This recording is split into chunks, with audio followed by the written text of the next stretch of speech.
Besar RI untuk Norwegia dan Islandia, Bapak Todo Mulyo Lubis, untuk menyampaikan kata sambutannya. Kepada Pak Dubes, kami persilakan. Dubes, you have the floor. Pak Aldi, saudara-saudara sekalian,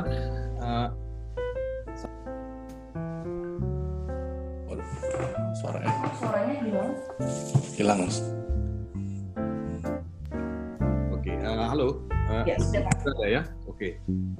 Saudara-saudara sekalian, saya senang sekali bisa ikut dalam acara webinar ini. Dan saya juga melihat ada cukup ya, paling tidak ada 29 ya pada catatan saya, dan kita punya beberapa pembicara yang sangat bagus ya. Ada Pak Denny Ridwan dari Kementerian Keuangan, ada Pak Yusron Ambari dari Kemlu, ada Pak Putu Bagus Kresna dari BNI Sekuritas, dan ada sahabat saya yang lama ya, Bapak Adrian Panggabean yang sudah pulang kampung setelah melanglang buana di tempat yang lain. Nah, topik ini tentu topik yang sangat bagus. Saya tidak punya pretensi saya tahu banyak mengenai topik ini, tapi sebagai salah satu instrumen pembiayaan yang kita kenal, kita tentu sangat banyak mengenal apa yang disebut obligasi atau bonds ya, yang dikeluarkan oleh banyak pihak ya, baik state maupun private sectors. Dan belakangan ini dalam dunia digital kita juga melihat apa yang disebut crowd financing yang tidak terlalu jelas regulasinya ya, dan juga kita melihat ada perkembangan yang semakin cepat dengan digital securitization, dengan Bitcoin dan sebagainya, dan kita semakin lama akan semakin melihat ada ada tension, ada ketegangan antara state dengan private sectors yang ingin mengelola pembiayaan mereka sendiri. Nah, buat kita ya yang ikut dalam webinar ini, tentu kita akan dapat masukan banyak sekali dari pembicara-pembicara yang sudah sangat punya ya pengetahuan yang sangat luas ya, dan jam terbang yang tinggi. Kita memang butuh banyak sekali pembiayaan. Kalau kita melihat pasar modal kita ya, dan kita juga melihat apa yang terjadi di dunia swasta ya, obligasi memang relatif bisa dikatakan tidak terlalu fluktuatif kalau dibandingkan dengan saham. Kalau penyertaannya memang equity, ya, shares, stocks, tentu kita akan tergantung pada performance perusahaan. Walaupun saya tidak mengatakan bahwa obligasi itu tidak ada risiko sama sekali, gitu. Tapi relatif lebih safe, lebih aman. Apalagi kalau kita bicara mengenai sovereign obligations. Obligasi yang dikeluarkan oleh state, oleh negara. Orang merasa lebih secure, dan saya tidak tahu datanya, karena saya tidak pegang datanya pada hari ini, tapi saya yakin semakin banyak pembiayaan itu yang dimintakan kepada publik. Walaupun kita semua tahu bahwa obligasi yang sangat bagus, yang sovereign, shares yang sangat bagus prospeknya, blue chips, itu selalu banyak institutional investors yang masuk, yang memborong ya, obligasi atau equity atau shares yang ditawarkan kepada publik. Nah, jadi kita akan melihat ya bahwa diaspora bonds yang menjadi topik kita pada hari ini akan jadi satu topik yang menarik, karena memang kita punya 8 juta yang diaspora di seluruh dunia ini. Nah, di Norwegia tentu tidak sebanyak di negara-negara lain, karena di sini warga Indonesia itu tidak sampai 1.500 orang. Ya.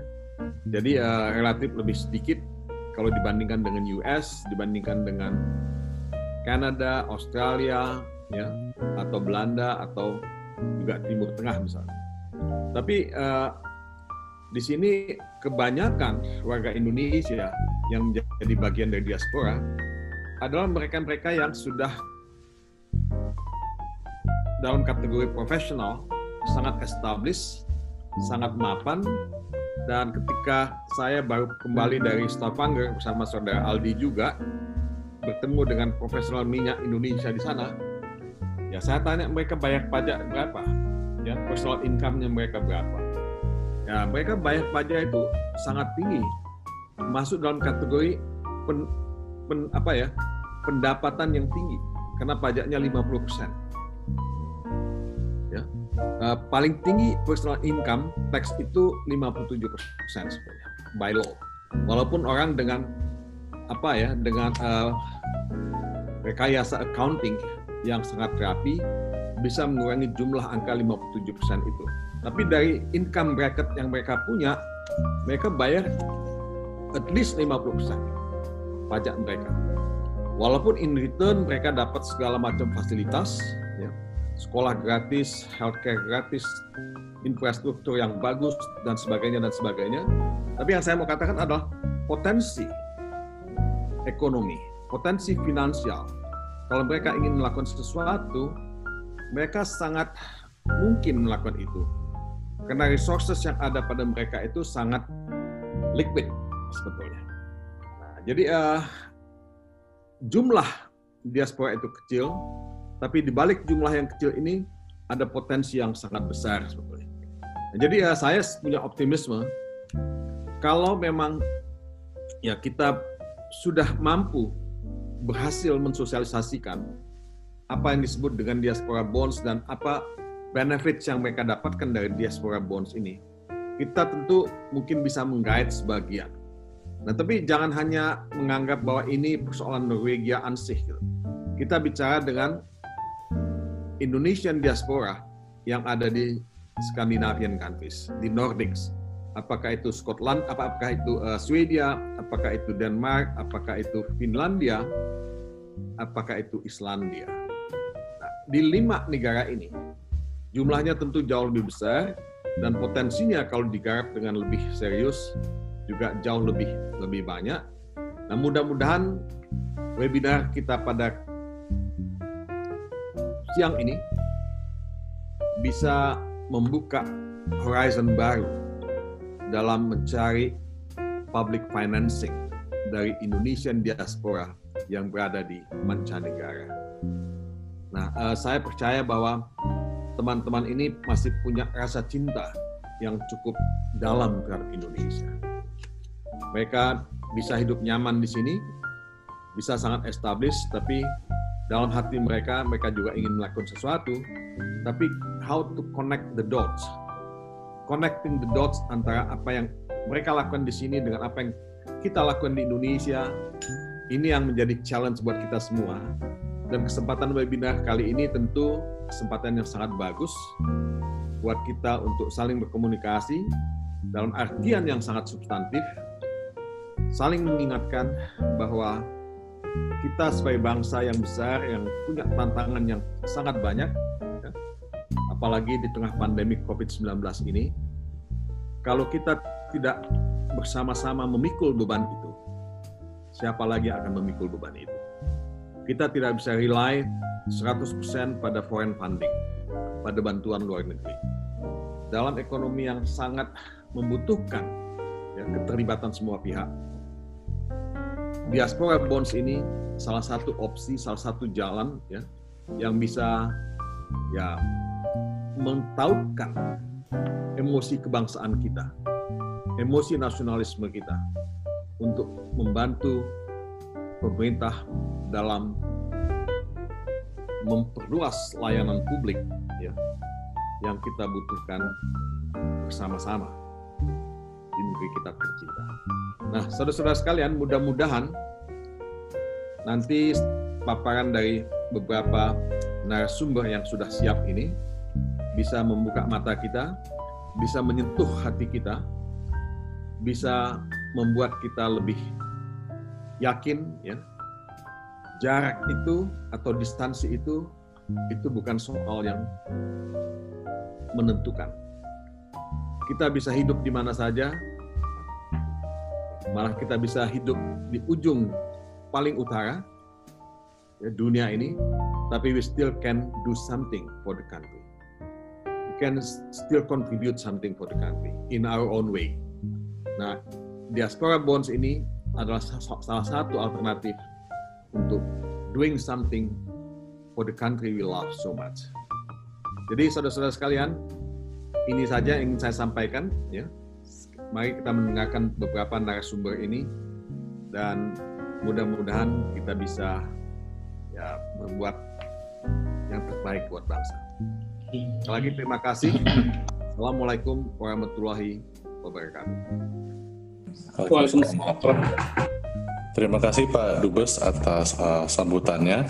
Selanjutnya kami akan mengundang narasumber pertama yaitu Bapak Denny Ridwan untuk sampaikan paparan. Namun sebelumnya izinkan kami untuk membacakan sedikit CV dari Bapak Denny. Beliau saat ini adalah PLT Direktur SUN di Direktorat Jenderal Pengelolaan Pembiayaan dan Risiko Kementerian Keuangan dan berpengalaman lebih dari 20 tahun di Kementerian Keuangan. Saya lihat sebelumnya pernah di BKF atau Badan Kebijakan Fiskal juga. Beliau adalah lulusan STAN dan UI dan mendapatkan Masters dan PhD dari ini satu alma mater dengan Pak Dubes di University of Melbourne, PhD in Accounting and Finance di Victoria University. Kalau S2-nya di University of Melbourne. Bapak Denny, silakan Pak untuk sampaikan paparannya. Baik, bismillahirrahmanirrahim. Assalamualaikum warahmatullahi wabarakatuh. Selamat pagi semuanya. Terima kasih yang terhormat kepada Pak Duta Besar Republik Indonesia untuk Kerajaan Norwegia dan Republik Islandia, Bapak Todung Lubis, dan juga yang kami hormati para narasumber yang lainnya dari BNI, Pak Putu, Mas Andrian dari CIMB, juga seluruh warga Indonesia yang berada di Norwegia. Terima kasih sudah kesempatan pada kami untuk bisa menyampaikan sharing terkait dengan rencana penerbitan Diaspora Bonds.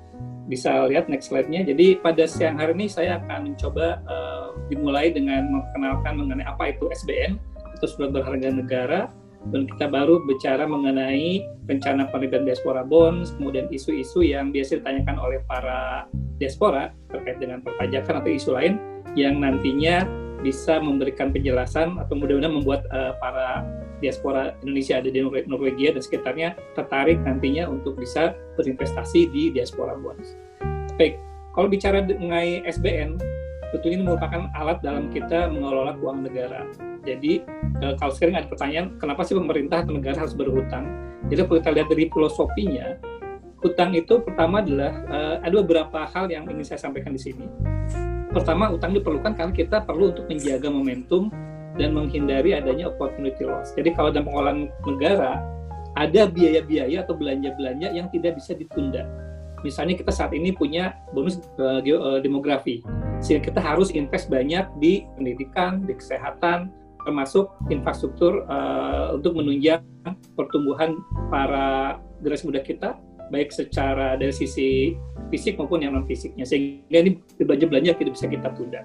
Dan juga ini untuk menjaga dan mempercepat pertumbuhan ekonomi. Nah, saat ini kita tahu semua negara sedang terkena dampak dari pandemi COVID. Dan boleh dibilang saat ini yang menjadi sumber atau driver untuk belanja mendorong perekonomian hanya government spending. Karena itu kita lihat di berbagai negara sekarang ini semua negara meningkatkan defisitnya, meningkatkan utangnya dalam rangka untuk bisa tadi menjaga ekonomi tetap berjalan dan bisa mendorong pemulihan ekonomi. Hal lain yang diperlukan kenapa kita menerbitkan surat utang juga dalam rangka untuk pengembangan pasar keuangan. Jadi kita ingin juga ini menjadi salah satu alat untuk masyarakat berinvestasi yang aman dan menguntungkan. Dan yang terakhir yang juga sering pertanyaan, kenapa kita menerbitkan surat utang yang jangka waktunya mungkin panjang. Kemarin terakhir menerbitkan yang sampai 50 tahun, karena memang kita dalam penerbitan, dalam pengelolaan keuangan negara ini ada konsep burden sharing antar generasi. Artinya apa? Artinya bahwa belanja yang kita lakukan pada generasi saat ini, pada tahun ini, bukan hanya dinikmati oleh generasi sekarang, tapi juga untuk generasi yang akan datang. Misalnya tadi, pendidikan, kesehatan, infrastruktur, itu adalah belanja yang tidak dinikmati hanya untuk generasi ini, tapi juga untuk generasi ke depan, terutama untuk generasi muda. Nah, bicara mengenai SBN, kita lihat ada beberapa jenis, ada yang, ini tujuan dulu ya, tadi tujuannya adalah untuk menjaga defisit APBN, pengelolaan keuangan negara, dan manfaatnya adalah selain sebagai untuk alat instrumen fiskal, tadi mencari dana, juga dipakai oleh Bank Indonesia untuk alat instrumen moneter, dan juga tadi bisa untuk masyarakat mengelola keuangan negara, berinvestasi di instrumen yang aman dan menguntungkan. Dan biasanya yang namanya surat berharga negara ini juga dijadikan sebagai benchmark bagi private public sector ketika mereka akan menerbitkan surat-surat utangnya. Next, kalau kita lihat kemudian SBN itu beberapa macamnya, ini ada secara detail, ada yang sifatnya konvensional, tadi surat utang negara yang konvensional, ada lagi yang sifatnya syariah, SBSN, surat berharga syariah negara atau sukuk. Nah ini dibagi-bagi lagi, ada yang jangka pendek seperti surat pemberian negara, ada jangka panjang, obligasi negara, mata uang juga ada yang rupiah, ada yang falas. Sekarang falas kita ada 3 macam, ada yang US dollar, ada euro, dan ada yen. Nah, kemudian dari suku bunganya ada yang variable dan fixed. Nah, sebetulnya kita juga menerbitkan bukan hanya bonds yang nilainya besar, tapi juga yang retail. Yang retailnya saat ini kita ada yang saving bond retail, ada yang obligasi retail negara, ada juga yang sukuk retail. Nah, sebetulnya diaspora bond ini masuk dalam kategori obligasi retail, karena ini akan ditawarkan kepada individual, bukan kepada corporations. Next slide-nya. Nah, terkait dengan rencana penerbitan diaspora bond, buat pemerintah ini merupakan suatu, tadi disampaikan oleh Pak Dubes, salah satu opsi bagi kita, bagi negara untuk bisa mencari pendanaan baru, dan ini sebetulnya bukan hal yang baru, beberapa negara sudah bisa mendapatkan manfaatnya yang sudah lama mereka melakukan seperti ini. Misalnya, yang sudah terkenal adalah Israel, kemudian juga India, Yunani, dan beberapa negara Eropa, dan beberapa negara Afrika, di mana mereka memiliki komunitas diaspora yang cukup besar. Nah, ini sebenarnya sudah terlambat, tapi nggak apa-apa, kita terlambat, tapi kita harus mulai untuk bisa tadi mengoptimalkan potensi yang dimiliki oleh Indonesia, yang dimiliki oleh para diaspora Indonesia. Ini juga sering disebut sebagai patriotic bonds, tadi disampaikan oleh Pak Dubes, karena memang para diaspora biasanya berinvestasi bukan semata-mata untuk mencari return, imbal hasil, tapi lebih kepada ingin turut serta membantu negaranya. Nah, makanya kalau di beberapa negara, biasanya diaspora bond ini atau patriotic bond ini dijual dengan kupon atau imbal hasil yang lebih rendah dibandingkan harga pasar. Karena memang tadi tujuannya bukan untuk berinvestasi mencari untung, tapi untuk berkontribusi membangun negaranya masing-masing. Di next slide-nya kita lihat persiapan yang kita lakukan. Target investornya adalah diaspora WNI dan diaspora WNA. Nanti akan mungkin nanti narasumber Pak Rino ya dari Kemlu akan menjelaskan lebih detail mengenai penggunaan KMLN atau Kartu Masyarakat Indonesia di luar negeri. Jadi bagaimana masyarakat di Norwegia bisa berinvestasi di diaspora bond nantinya? Ini pertama yang ingin kita set up sistemnya adalah kita akan menggunakan KMLN Kemilen sebagai salah satu alat untuk mengidentifikasi siapa yang eligible untuk berinvestasi, terutama untuk yang WNA. Karena kalau WNA saat ini tidak ada opsi lain untuk bisa mengidentifikasi selain Kemilen. Sementara untuk yang WNI ini yang kita buka semacam opsional untuk yang tahap pertama ini. Untuk yang pertama ini kita tahun 2021 kita terbitkan untuk opsional, tapi untuk berikutnya dengan nanti jumlah Kemilen sudah makin banyak, masyarakat sudah terbiasa memilih Kemilen, WNI banyak memilih Kemilen, kita harapannya Kemilen ini menjadi sesuatu yang wajib. Karena ini yang alat yang paling mudah untuk membedakan mana WNI yang tinggal di dalam negeri dan mana WNI yang tinggal di luar negeri yang eligible untuk berinvestasi di diaspora bonds. Metodenya sama seperti kalau kita misalnya Bapak Ibu berinvestasi atau berbelanja di marketplace ya, di online shop gitu. Jadi registrasi, kemudian pemesanan, pembayaran, konfirmasi. Ini semua menggunakan elektronik SBN. Jadi Bapak Ibu semua saat ini di Indonesia untuk penjualan retail bond, kita semua menggunakan sistem secara online. Jadi tinggal menggunakan handphone atau dengan dari HP, dari gadget lainnya sudah bisa berinvestasi. Makanya kita mencoba untuk membuka, karena pada dasarnya setiap orang Indonesia yang punya akses ke internet dimanapun tinggalnya bisa mengakses ISBN ini, bisa berinvestasi di ISBN ini. Sehingga kita mencoba untuk menerbitkan produk baru, Diaspora Bonds, yang sasarannya adalah WNI yang tinggal di luar negeri maupun yang WNA yang masuk kategori diaspora. Next slide-nya. Nah, ini ada beberapa piloting yang mitra distribusi yang akan bekerja sama dengan kita. Salah satu disebutkan sini ada dari CIMB Niaga, juga dari BNI, selain dari beberapa sekuritas dan fintech. Ini yang sekarang mereka sedang mencoba untuk mengembangkan sistem yang mereka miliki agar bisa menggunakan Kemilen sebagai alat identifikasi bagi investor yang ingin berinvestasi di Diaspora Bonds. Next slide-nya. Nah, perpajakan ini sering ditanyakan. Anda bisa memilih, Bapak Ibu semua, apakah nanti akan terdaftar sebagai subjek pajak dalam negeri atau subjek pajak luar negeri. Kalau mendaftarkan diri sebagai subjek pajak dalam negeri, maka pajaknya sebesar 15%. Ini lebih kecil dibandingkan dengan pajak di deposito ya. Kalau di tanah air, deposito simpanan, pajaknya 20%. Tapi kalau untuk yang obligasi, hanya 15%. Tapi kalau Pak Ibu semua mendaftar sebagai subjek pajak luar negeri, maka tarifnya ada 20% atau tergantung dengan tax treaty-nya. Nah, di next slide-nya kita lihat tax treaty antara pemerintah Indonesia dengan pemerintah Norwegia. Disebutkan bahwa yang bisa pemerintah Indonesia kenakan untuk objek pajak dari Norwegia hanya sebesar 10%. Jadi kalau Anda menerapkan diri sebagai wajib pajak dari Norwegia, maka akan dikenakan pajak hanya 10%, bukan 20%.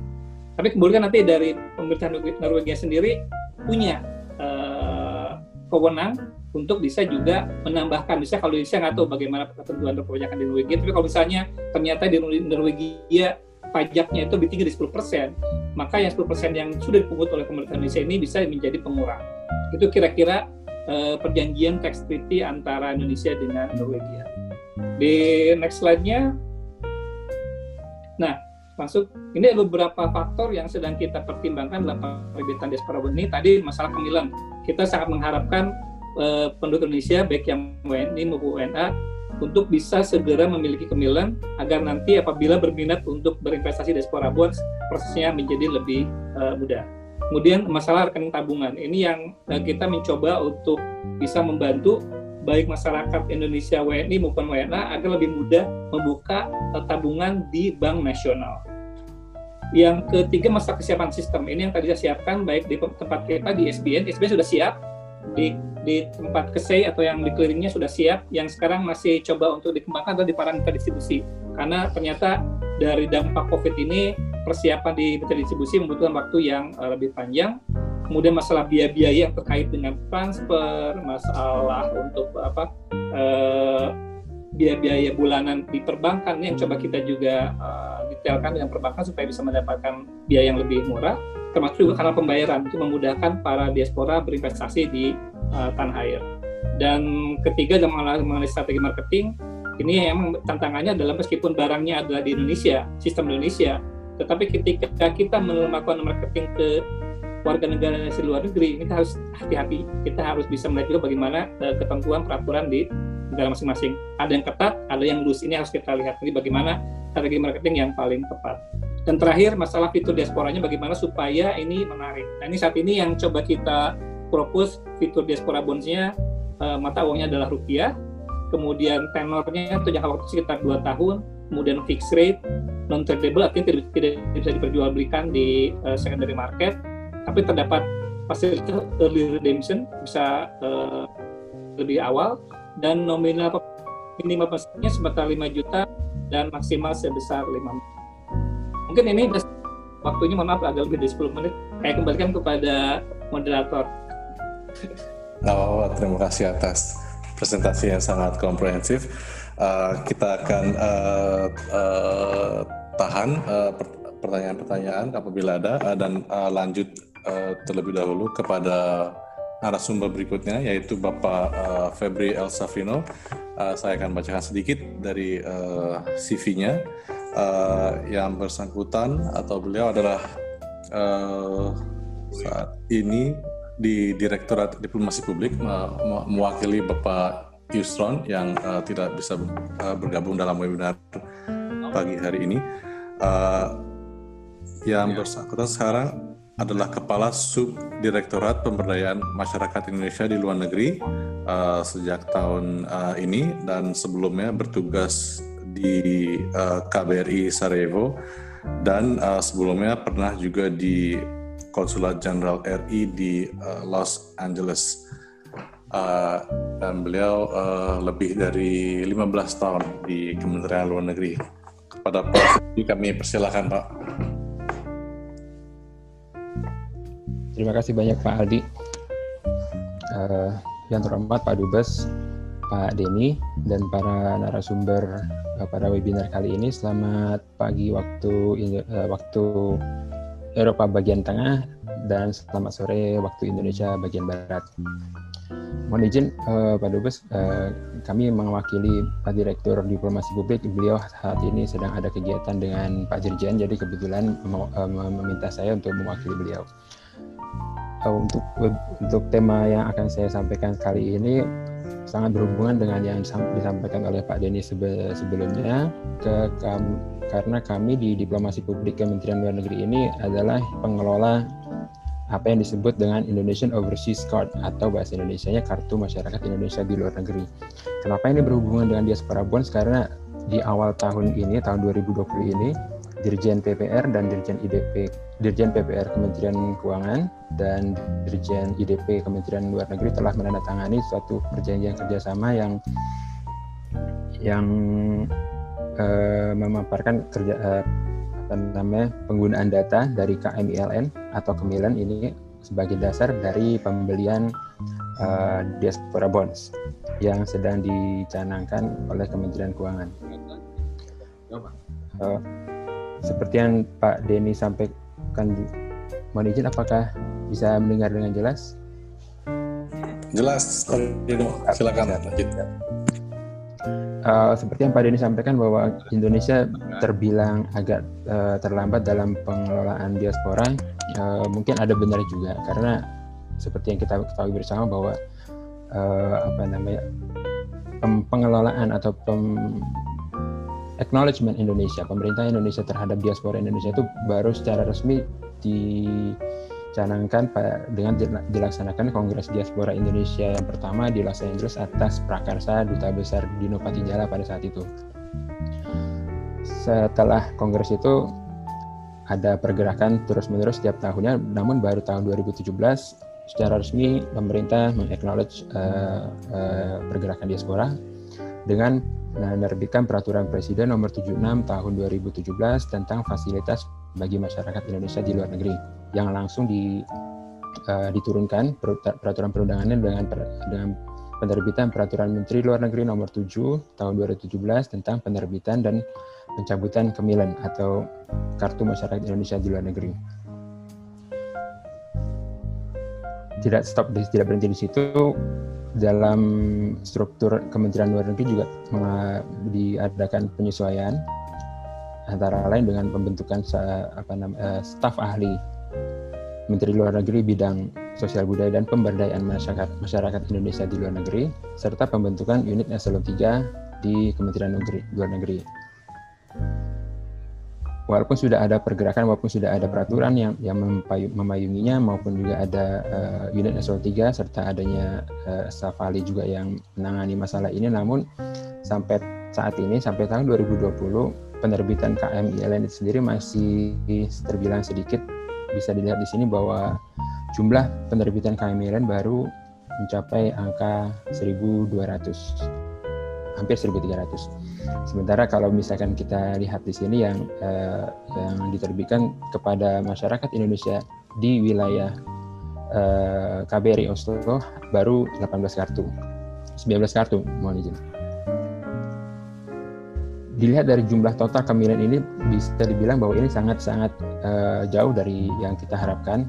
Bisa dibilang itu adalah 0,0 sekian persen dari potensi diaspora, jumlah diaspora Indonesia. Dalam beberapa laporan ataupun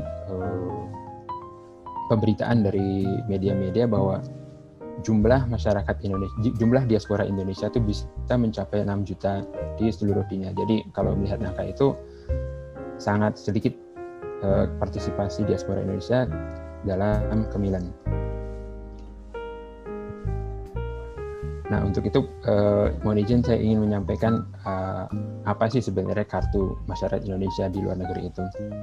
Sesuai dengan yang disebutkan dalam Peraturan Presiden Nomor 76, seperti yang saya sebutkan tadi, bahwa kartu masyarakat Indonesia di luar negeri adalah kartu tanda pengenal yang diberikan oleh pemerintah Indonesia kepada Milen yang memenuhi persyaratan dan kriteria tertentu. Kriterianya tersebut diatur dalam Peraturan Menteri Luar Negeri Nomor 7 Tahun 2017. Milen itu sendiri, masyarakat Indonesia di luar negeri sendiri dikategorikan ke dalam 4 kategori. Yang pertama adalah WNI yang menetap di luar negeri tentunya, dan kedua adalah WNA ex-WNI, dan ketiga adalah WNA anak ex-WNI, dan keempat adalah WNA yang orang tuanya adalah WNI. Ini ada dalam Perpres maupun Permenlu Nomor 7 Tahun 2017. Fungsinya sesuai juga yang disebutkan dalam Permenlu Nomor 7 ada fungsi Kemilen adalah sebagai tanda pengenal dan juga alat pemetaan potensi dan jejaring Milen masyarakat Indonesia di luar negeri. Kemudian banyak pertanyaan yang kita terima dari masyarakat Indonesia di luar negeri atau diaspora Indonesia mengenai lamanya proses penerbitan Kemilen. Saat ini kita sedang menyusun sudah tahap finalisasi menyusun SOP bahwa penyelesaian adalah 3 hari setelah semua data yang disampaikan oleh pemohon maupun dokumen-dokumen persyaratan yang disyaratkan sudah lengkap dan sudah diverifikasi oleh admin perwakilan RI dan diberikan ke kami di pusat. Namun pada pelaksanaan ya mungkin pada saat ini kita masih ada belum bisa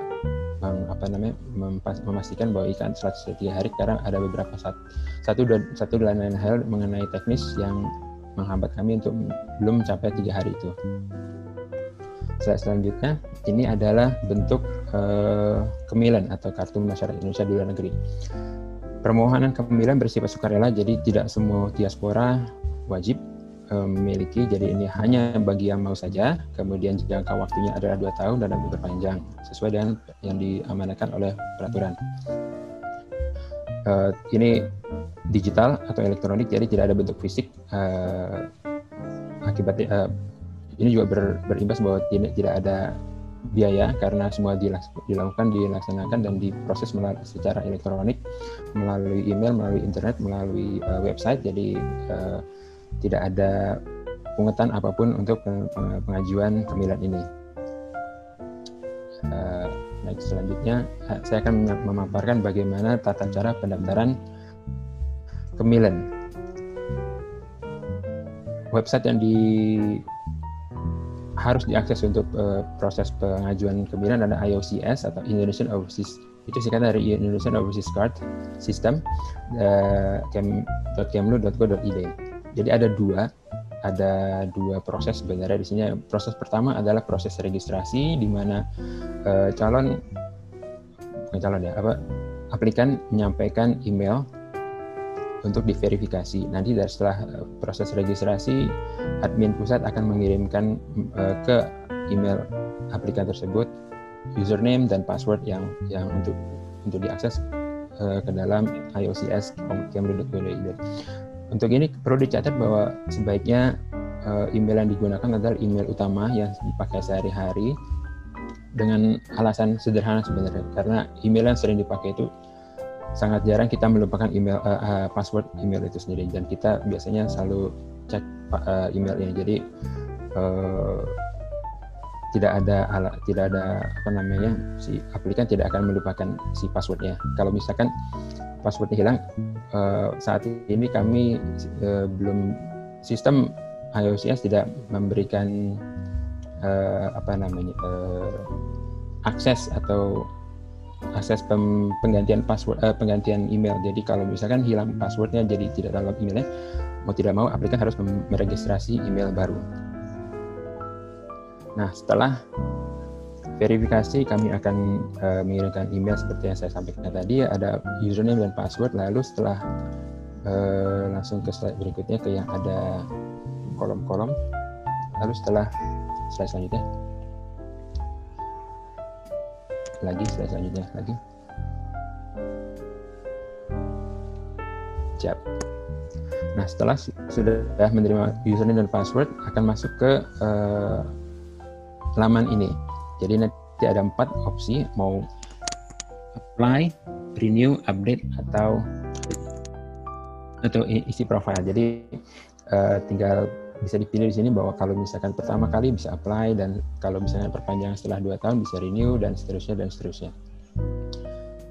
Proses pengisian data maupun upload data ini sendiri kita buat sesederhana mungkin, jadi user friendly, jadi mudah-mudahan tidak terlalu masalah. Tapi pun kalau misalnya ada masalah, kami di pusat maupun di perwakilan bersedia dan akan more than willing to help to assist para diaspora kita di luar negeri untuk apply kemilan ini. Di dalam IOCS ini ada dijelaskan juga persyaratan bagi kemilan, dokumen-dokumen yang harus dilampirkan dan segala macam, termasuk juga cara pengisian data-data itu sendiri. Kemudian terakhir yang perlu disampaikan di sini adalah dokumen-dokumen yang wajib terkait dengan pengajuan KMILN. Sesuai dengan kategorinya, dokumen-dokumen wajib itu berbeda per kategori. Misalkan kalau untuk untuk kemilan masyarakat Indonesia di luar negeri kategori WNI, dokumen yang wajib adalah kopi paspor yang masih berlaku serta izin tinggal yang bersangkutan di negara tersebut. Selain 2 dokumen wajib ini, ada lagi dokumen-dokumen lainnya yang sifatnya adalah additional, seperti seperti bukti domisili, ataupun misalkan kalau misalkan dia mahasiswa atau pelajar bisa dimintakan perjanjian sekolah, surat dari sekolahnya, seperti itu. Kemudian yang untuk 3 kategori lainnya, yaitu yang pada intinya adalah WNA, dokumen wajib yang disampaikan adalah paspor yang bersangkutan tentunya dari negara masing-masing. Kemudian bukti bahwa yang bersangkutan itu pernah menjadi WNI. Misalkan dokumen-dokumen yang diterbitkan oleh pemerintah Indonesia seperti KTP atau paspor atau kartu keluarga maupun akte lahir, itu bisa dilampirkan sebagai bukti bahwa yang bersangkutan pernah menjadi warga negara Indonesia. Selain juga tentunya ada dokumen lainnya yang bisa disampaikan yang seperti saya sampaikan bersifat opsional. Selain menerbitkan, Kemlu juga berhak diberi wewenang untuk mencabut kemilan dengan beberapa hal, beberapa yang ketentuan, seperti jika warga tersebut, jika milan tersebut meninggal dunia, kemudian juga bila milan tersebut kembali ke Indonesia secara permanen, jadi bukan lagi terhitung sebagai diaspora. Namun juga Kemlu memiliki wewenang untuk mencabut kemilan itu jika milan itu atau diaspora tersebut melakukan kejahatan atau tindakan yang mencoreng atau mengganggu NKRI.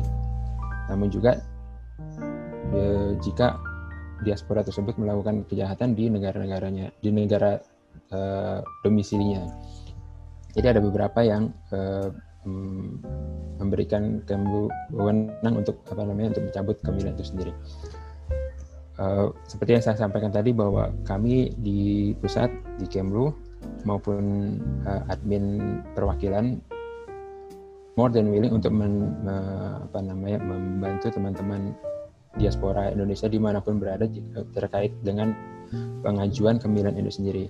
Kami sangat berharap banyak perwakilan Indonesia seperti KBRI Oslo yang sedang melakukan webinar ini agar kami bisa lebih menjangkau lebih banyak diaspora Indonesia di luar negeri. Jadi terkait itu kami apresiasi sekali dengan upaya Pak Dubes dalam melakukan webinar ini, Pak. Terima kasih banyak, Pak.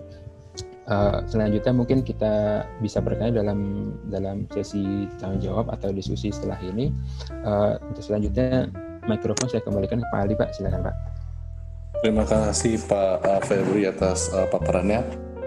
Mudah-mudahan nanti setelah webinar ini akan lebih banyak diaspora Indonesia yang mendaftar untuk mendapatkan KMILN, Pak. Selanjutnya kami akan mengundang narasumber ketiga, yaitu Bapak Adrian Panggabean. Beliau adalah Chief Economist, Treasury Strategist dari PT Bank CIMB Niaga. Beliau telah berkecimpung dalam bidang ini lebih dari 30 tahun dan setengahnya di luar negeri, antara lain di UK, Kazakhstan, Hong Kong, Singapura, Filipina, dan terakhir di Brunei sebagai Economic Advisor di Prime Minister's Office di Brunei Darussalam. Beliau lulusan dari Fakultas Ekonomi Universitas Indonesia dan mendapatkan Masters of Social Science dari Birmingham University di UK, dan pada umur 30 beliau sudah mendapatkan gelar doktor dari Birmingham University. Kepada Bapak Adrian kami persilakan, Pak, untuk sampaikan paparannya.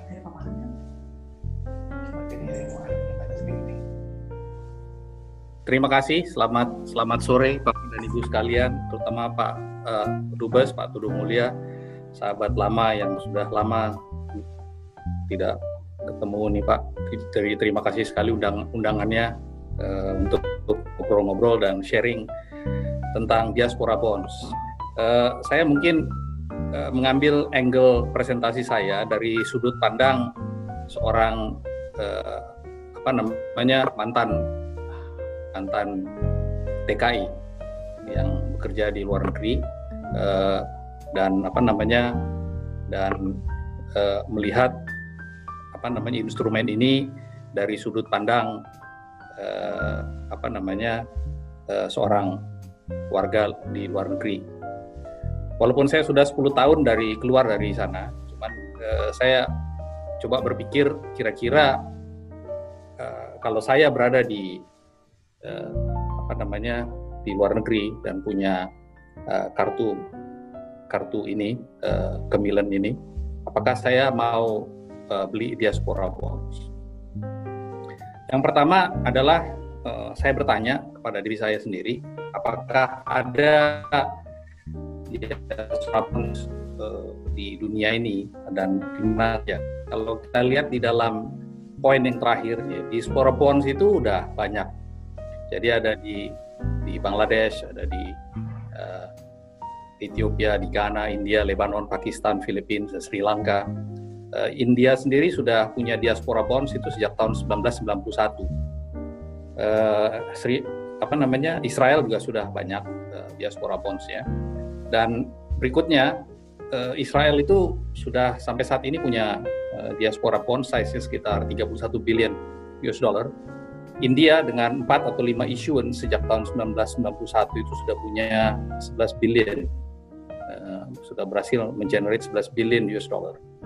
Dan yang menarik sebetulnya yang perlu kita jadikan perspektif adalah Israel dengan 31 billion US dollar diaspora bonds yang mereka kelola itu disumbang banyak oleh wealthy Jewish individuals worldwide sama Jewish institutional investors, dan kita tahu mereka ini sangat kuat. India itu hanya bisa mengenerate 11 billion dalam tempo 29 tahun. Padahal India's diaspora itu juga sangat banyak dan banyak juga yang sangat wealthy dan institutions Indian institutions juga cukup banyak di luar negeri. Ada beberapa hal yang ingin saya cermati. Nomor 2 itu adalah sovereign ratings. Kita punya sovereign ratings itu BBB+. Jadi sebagai masuk dalam kategori high yield bonds, sebetulnya kalau kita ingin punya diaspora bonds, ini sangat menarik sebetulnya, karena high yield bonds itu di mana-mana itu sangat menarik. Apalagi di tengah negative real interest rate presentasinya belum kelihatan Pak, kalau ada yang mau ditampilkan. Oh sorry, ini belum ini ya. Ini kita sudah viewing screen-nya Pak Adrian, tapi belum muncul Pak presentasinya Pak. Oh sorry, sebentar ya, saya coba share lagi ya, share screen. Ini muncul Pak? Ya, sekarang muncul Pak. Terima kasih Pak. Terima kasih. Oke. Ya, coba saya cara. Kalau ini kelihatan Pak? Kelihatan Pak. Silakan Pak. Oke. Jadi ya poin yang pertama tadi adalah di poin nomor 1 adalah Israel dengan 31 billion dan India. Yang kedua itu adalah sovereign ratings kita sebetulnya menarik, BBB+, dan high yield bonds itu di mana-mana menarik. Jadi ini sebetulnya seksi. Yang ketiga itu adalah bagaimana cara kita marketing dari diaspora bonds ini. Ada yang earmark artinya diaspora bonds, uang yang di-generate dari penjualan obligasi ini di-earmark untuk infrastruktur. Contohnya adalah di Israel. Semua yang di-generate dari diaspora bonds ini dipakai untuk membangun infrastruktur, misalnya pabrik, kereta api, jaringan kereta api, jalan, dan lain sebagainya. Sementara di negara Afrika misalnya, itu lebih kepada general purpose bond. Jadi di-blendin dengan obligasi-obligasi lainnya yang dijual di dalam negeri. India juga kelihatannya tuh mirip ke arah general purpose bond. Ada masyarakat yang tertarik karena masalah accountability, lebih tertarik kalau misalnya obligasinya itu di-earmark. Tapi ada masyarakat yang tidak begitu tertarik apakah dia earmark atau general purpose. Nampaknya kalau di Indonesia, kalau saya tangkap dari psikologi masyarakat Indonesia di luar negeri yang masih khawatir dengan pengelolaan keuangan negara, mereka umumnya lebih tertarik sama yang earmark. Jadi kalau kita raise obligasi diaspora, mereka mau tahu digunakan untuk apa. Walaupun in general sebetulnya it doesn't matter. Nah, spread dengan safe haven bonds itu matter atau enggak? Jadi kalau kita sekarang misalnya kupon kita misalnya 6%, sementara di Amerika Serikat itu US Treasury itu kira-kira 0,8. Spreadnya kira-kira 6 dikurang 0,8 kira-kira 5%. Apakah 5% itu matter? Kelihatannya matter. Artinya kalau kita tanya kepada 95% dari atau 90% dari TKI Indonesia yang jumlahnya sekitar 4 juta, itu mungkin mereka itu 90%-an itu butuhnya mengirim remittance ya, dan mereka itu kelihatannya nggak ngerti benar caranya berinvestasi. Jadi kalau misalnya mereka diberikan pemahaman tentang investasi, kelihatannya spread matter. Semakin tinggi spreadnya, semakin bagus, karena salah satu attractiveness dari bekerja di luar negeri itu adalah punya hard currency. Sementara kita depresiasinya kira-kira 3-5% per tahun rupiah ya. Jadi spread itu penting. Patriotism. Nah, ini nggak begitu ada conclusive evidence menurut saya. Di beberapa negara, misalnya kayak India sama di Israel, patriotism itu penting. Sehingga walaupun obligasinya itu di pricing at discount, mereka tetap beli. Sementara di negara lain, orang-orangnya kurang patriotis gitu ya. Sehingga perlu ada gula-gula sedikit agar supaya itu menarik. Sehingga premium itu penting. Jadi kalau misalnya fixed rate bond di Indonesia dijual kira-kira 6% atau 5%, ya mereka mau dijualnya sekitar tambah 100 basis point gitu ya. Berikutnya adalah sebesar apa sebetulnya demand untuk diaspora bonds ini. Nah, ini ada satu data yang menarik yang ingin saya sharing dengan Bapak dan Ibu sekalian. Ini dia nih. Kita punya size of remittance itu di Indonesia sebetulnya bisa menjadi indikator seberapa banyak yang bisa kita generate dari masyarakat Indonesia yang jumlahnya 6-8 juta. Kita punya remittance itu rata-rata antara 2018-2019 sekitar $11 miliar, 2014 sampai 2017 sekitar $9 miliar, Kira-kira kalaupun kita bisa generate ini dalam 20 tahun, kalau kita bisa kumpulkan dalam 20 tahun itu hanya setengahnya. Jadi maksimum demand itu sekitar 5 billion US dollar sebetulnya over 20 years. Nah, kita harus lihat secara perspektif 5 billion dollar itu banyak atau enggak. Di dalam data yang paling bawah ini saya lihat size of local currency bond kita itu kira-kira 265 billion. 11% of which adalah corporate bonds. Jadi generating 5 billion itu dari 265 billion yang sekarang sudah ada, apakah secara cost and benefit ya untuk teman-teman di Kementerian Keuangan, apakah worth it atau enggak ya karena cost of issuance itu kan cukup tinggi. Nah, sementara jumlah Indonesian overseas worker itu yang kira-kira hampir 4 juta orang itu ya sebetulnya 95%-an itu blue collar sebetulnya, mereka nggak paham. Nah, sisanya yang 4 juta lainnya yang adalah dari kategori 2, 3, 4 tadi yang disampaikan oleh Kementerian Luar Negeri itu mungkin mereka di negara mereka masuk on average 60%-nya adalah middle income. Jadi kelihatannya sebetulnya memang demand size-nya itu mungkin nggak terlampau besar, menurut saya sekitar 5 billion dolar. Oke. Poin berikutnya yang juga penting itu adalah apakah mereka lebih suka local currency bond dalam rupiah atau mereka lebih suka bonds dinominasi dalam US dollar. Kelihatannya sih denominasi dalam hard currencies itu lebih menarik. Cuman masalahnya kan accounting-nya, masalahnya technical segala macamnya. Karena local currency bonds itu mungkin buat orang-orang yang middle income yang 4 juta tadi sisanya yang pegang kemilen itu. Kalau ditanya apakah lebih mau pegang aset rupiah atau lebih bagus pegang kroner, Norwegian kroner, mungkin mereka lebih sering pegang Norwegian kroner karena paling tidak rupiah terdepresiasi 5% setiap tahun, 3% sampai 5% setiap tahun, sementara Norwegian kroner itu more or less stable. Jadi in terms of asset holding mungkin lebih menarik hard currencies. Tenor. Yang saya tangkap dari teman-teman Kementerian Keuangan ini single shorter duration. Jadi mungkin hanya satu durasi saja. Sementara kalau kita lihat di Israel atau di India itu multiple tenor. Ada yang 3 tahun, ada yang 5 tahun, ada yang 10 tahun. Jadi masyarakat diberikan pilihan mau save dalam jangka panjang atau mau save dalam jangka pendek. Nah, sehingga mungkin ini adalah satu hal yang mungkin perlu dipikirkan dalam issuance dari diaspora bonds. Karena misalnya saya pribadi, kalau saya sudah kerja di luar negeri, saya ingin sebagian besar dari income saya itu saya beli di dalam local currency bonds misalnya, kalau memang ada local currency bonds.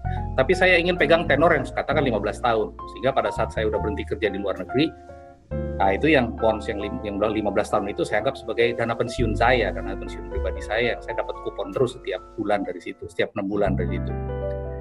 Nah, di banyak negara diaspora bonds itu marketable, artinya bisa diperjualbelikan.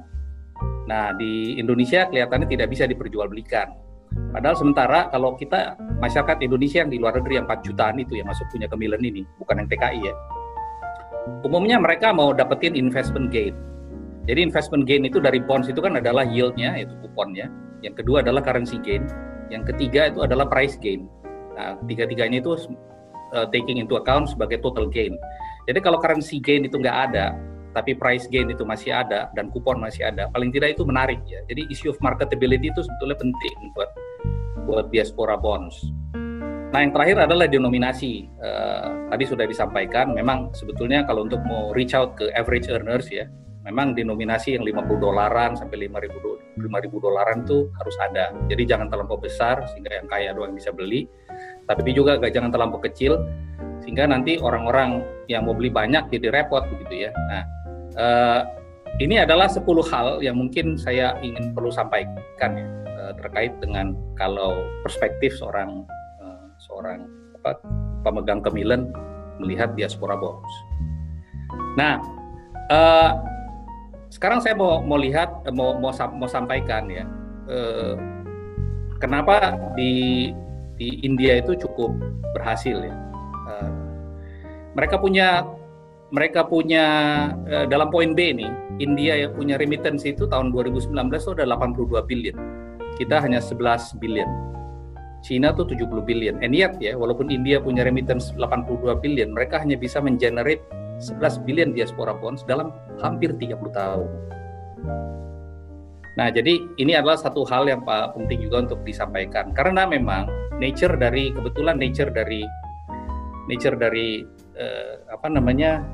Indonesian Overseas Workers ini, saya ambil yang 4 juta saja yang TKI ini.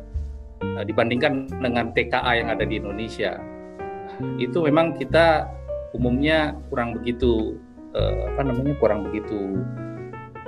banyak remittance kalah kita sama Philippines. Misalnya contohnya dari ASEAN ke Indonesia itu ada 2,9 miliar. Tapi orang Indonesia, orang asing yang kerja di Indonesia ngelempar ke ASEAN tuh hampir $0,5 miliar.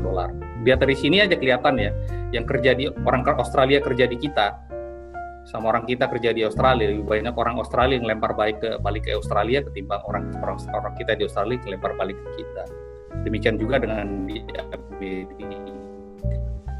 Nah, ini adalah supply demand balance sebetulnya untuk melihat sebetulnya diaspora bonds itu walaupun menarik, tapi ada beberapa fitur-fitur yang mungkin perlu di-patch up, improve oleh teman-teman di Kementerian Keuangan agar ini menjadi sebuah instrumen yang lebih seksi. Mungkin saya berhenti di situ aja kali ya sementara, ini pas 10 menit. Terima kasih. Terima kasih Pak atas paparannya, sangat komprehensif dan sangat menarik juga Pak. Kita mungkin lanjut langsung ke narasumber terakhir pada siang hari ini, yaitu Bapak Putu Bagus Kresna. Beliau adalah Managing Director dari PT BNI Sekuritas. Sebelumnya pernah menjadi Wakil Pemimpin BNI Cabang London dan berkecimpung di BNI Bali dan Nusra sebagai CEO wilayah. Beliau adalah lulusan jurusan akuntansi Fakultas Ekonomi Universitas Indonesia dan mendapatkan mastersnya juga di Universitas Indonesia. Kepada Pak Putu Bagus Kresna kami persilakan Pak. Baik, terima kasih Bapak atas kesempatan yang diberikan. Pertama-tama izinkan saya untuk menyapa yang saya hormati Bapak Dubes, Bapak Todung Mulya Lubis. Terima kasih Pak atas kesempatan yang diberikan. Dan kemudian juga saya ucapkan selamat sore kepada Bapak Denny Ridwan, selaku PJS Direktur Sun dari DG PPR BNKWRI. Salam kenal Pak. Dan kemudian juga Chief Economist dari CIMB Niaga, Bapak Adrian Panggabean. Suatu kehormatan Pak bisa tampil bersama Bapak di sini dalam Zoom yang sama. Dan kemudian juga tentunya kepada Pak Rin yang mewakili Kemenlu gitu. Tentunya juga saya ucapkan selamat siang kepada segenap saudara-saudara saya sebangsa setanah air yang saat ini sedang tinggal di Norwegia atau mungkin memang hidup di Norwegia.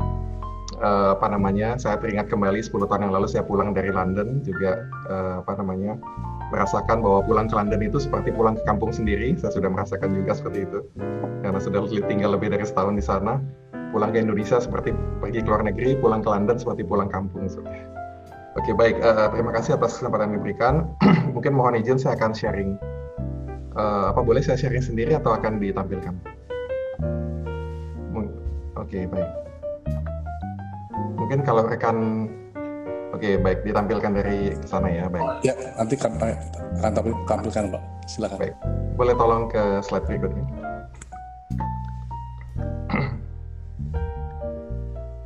Baik, Bapak Ibu sekalian, BNI Sekuritas itu adalah salah satu bentuk dari lembaga keuangan yang diregulate oleh Financial Service Authority di Indonesia yang namanya adalah OJK atau Otoritas Jasa Keuangan. BNI Sekuritas itu adalah anak perusahaan dari bank ketiga terbesar milik pemerintah, yaitu Bank BNI. Seperti itu. BNI memiliki perusahaan sekuritas, BNI memiliki perusahaan multi-finance, bank syariah yang baru saja merger menjadi Bank Syariah Indonesia, dan kemudian juga perusahaan insurance, life insurance. Life insurance-nya BNI itu dimiliki bersama juga dengan Sumitomo Life Insurance. Sedangkan BNI Sekuritas, perusahaan yang saya sedang ikut pimpin saat ini, itu 25% dimiliki oleh SBI Financial Services, gitu ya, suatu konglomerasi yang besar di Jepang, SoftBank International yang dimiliki oleh Masayoshi Son. Bapak dan Ibu mungkin familiar dengan namanya. Bapak dan Ibu sekalian, mungkin kalau boleh kita ke next slide lagi. Jadi izinkan saya sedikit memperkenalkan, BNI Sekuritas itu adalah salah satu, mungkin next slide boleh. BNI Sekuritas adalah salah satu dari 98 perusahaan sekuritas di Indonesia. Basically, apa sih perusahaan sekuritas itu? Perusahaan sekuritas itu adalah suatu perusahaan yang diberikan license oleh Otoritas Jasa Keuangan untuk melakukan kegiatan yang sifatnya masuk dalam kategori investment banking, dan kemudian juga dalam hal brokerage, gitu ya, atau perantara perdagangan saham atau perantara perdagangan. Oke, mohon izin apa boleh saya share sendiri slide-nya daripada ini? Mungkin rekan dari Oslo bisa stop sharing, saya akan share. Baik. Silakan, Pak. Terima kasih.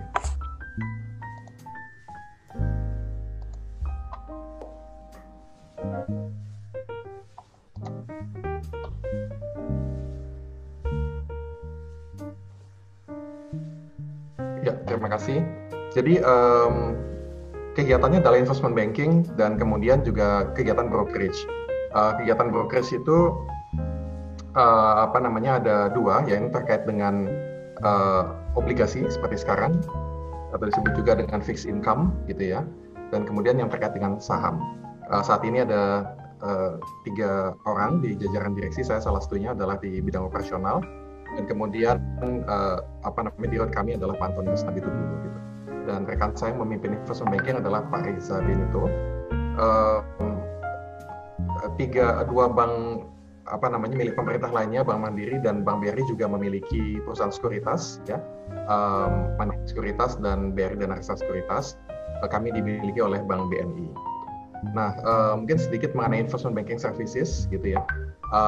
Melakukan underwriting atau arranger di sini mungkin untuk for the record, karena saya tahu bahwa slide ini akan dibagikan, mungkin untuk pengetahuan bersama, misalnya penerbitan saham, gitu ya, dalam kerangka go public, penerbitan surat berharga, kemudian penerbitan obligasi, ya, misalnya akan menerbitkan diaspora bonds, ya, itu penerbitannya itu yang diberikan license untuk membantu penerbitannya adalah perusahaan sekuritas seperti kami, gitu ya.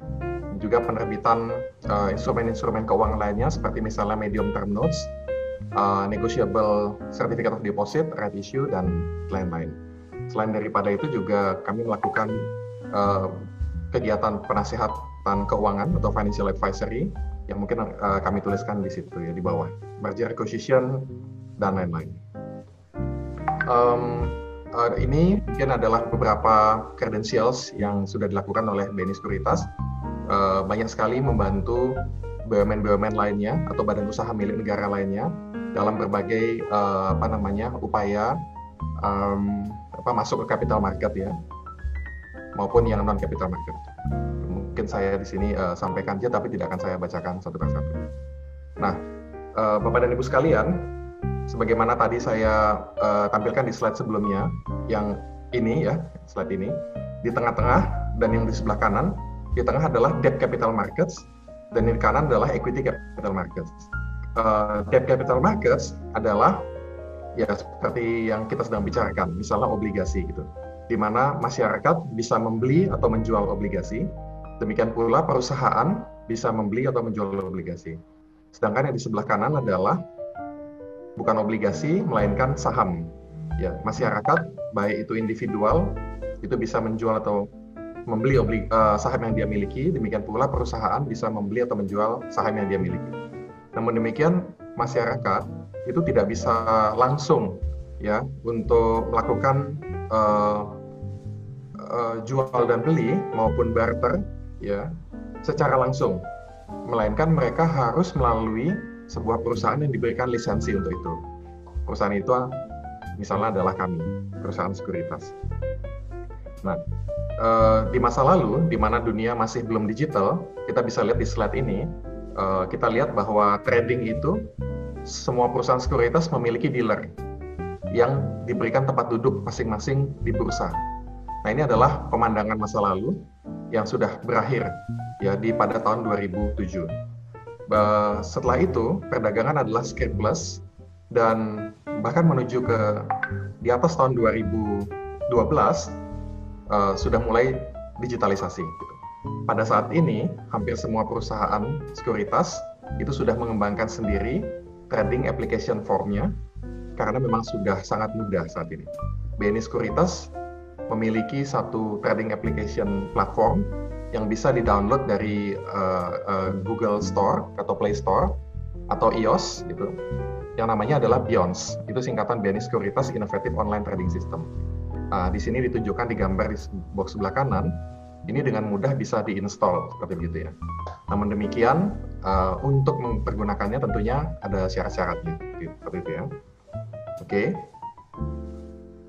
BIOS ini bisa dipergunakan oleh pemiliknya, oleh klien kami, oleh nasabah BNI Sekuritas untuk melakukan pembelian saham dan kemudian untuk menjual saham yang dia miliki, dan juga bisa saat ini sudah bisa juga digunakan untuk membeli reksadana maupun untuk meredeem reksadana.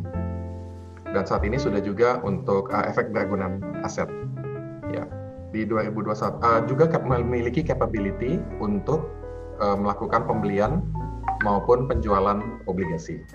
Nah, nanti manakala obligasi diaspora itu sudah terbit, penunjuk pelaksanaannya di tahun 2021, kita memiliki view bahwa masyarakat Indonesia di luar negeri bisa dengan mudah menginstal BIONS di handphone masing-masing atau di tablet masing-masing dan bisa melakukan jual dan beli dari tempat masing-masing. Tadi sudah sempat disampaikan apa itu diaspora bonds. Tentunya legal basisnya adalah Undang-Undang Nomor 12 Tahun 2006 mengenai citizenship dari NKRI. Kemudian ada Peraturan Presiden Nomor 76 Tahun 2017 terkait fasilitas untuk komunitas Indonesia di luar negeri atau masyarakat Indonesia di luar negeri. Dan tadi juga sudah sempat disinggung mengenai dasar hukum daripada diaspora bonds. Itu adalah Dikri Presiden Nomor 76 Tahun 2017 kepada siapa saja yang entitled, baik itu Indonesian citizen di luar negeri yang bekerja atau hidup di luar negeri lebih dari 2 tahun, ataupun juga warga negara asing, baik dia adalah former Indonesian citizen atau putra-putri dari former Indonesian citizen atau foreigners yang biological parents-nya adalah Indonesian citizens, seperti begitu, baik yang hidup di Indonesia maupun bekerja di luar negeri. Tadi juga sudah disampaikan mengenai kemilen, jadi mungkin saya tidak akan discuss lebih dalam lagi di sini. Data-data apa saja yang dibutuhkan Bapak dan Ibu? Ini adalah data saya pinjam slide ini dari Custodian Center Efek Indonesia. Siapa itu Custodian Center Efek Indonesia? Itu adalah sebuah organisasi ya yang didirikan di Indonesia untuk memastikan bahwa orang yang bertransaksi di pasar modal di Indonesia itu memiliki satu nomor SID, ya. Apa itu SID? Itu semacam nomor KTP, gitu. Tapi KTP di dunia pasar modal. Seseorang itu bisa berpindah-pindah menjadi customer di satu perusahaan sekuritas maupun yang lainnya, tetapi nomor SID-nya akan tetap sama, seperti itu.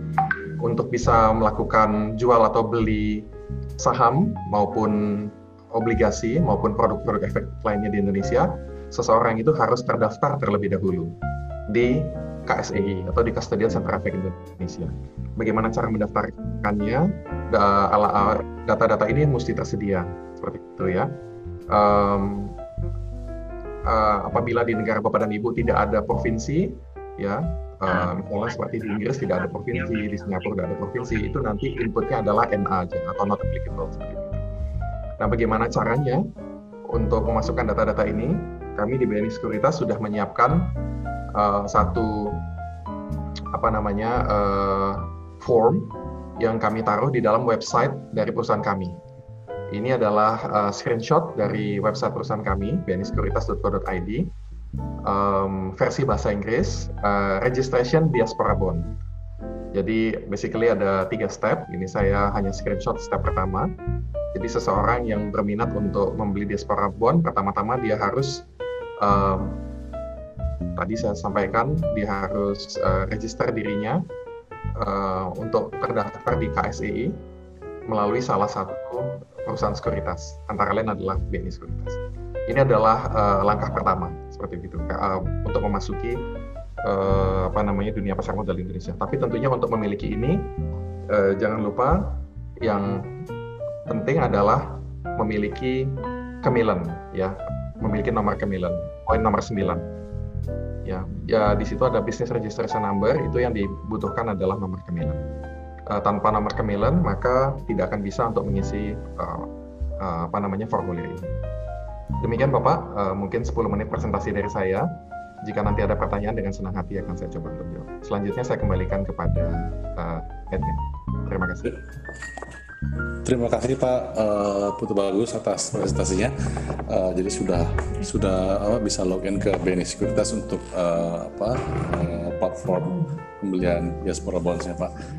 Ini sepertinya pertanyaan sudah cukup banyak yang ditampung dalam chatroom. Mungkin apakah saya bisa bacakan pertanyaannya?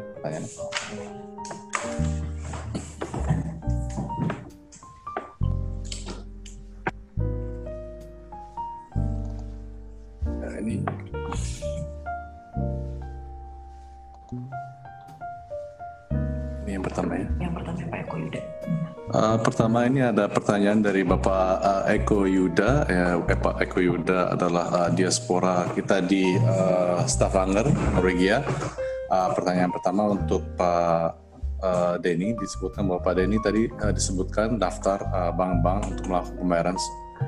Kalau tidak salah adalah bank-bank nasional. Apakah tidak dilakukan langsung dari bank-bank Norwegia sehingga menghindari harus transfer ke bank nasional dengan potongan biayanya? Itu pertanyaan pertama.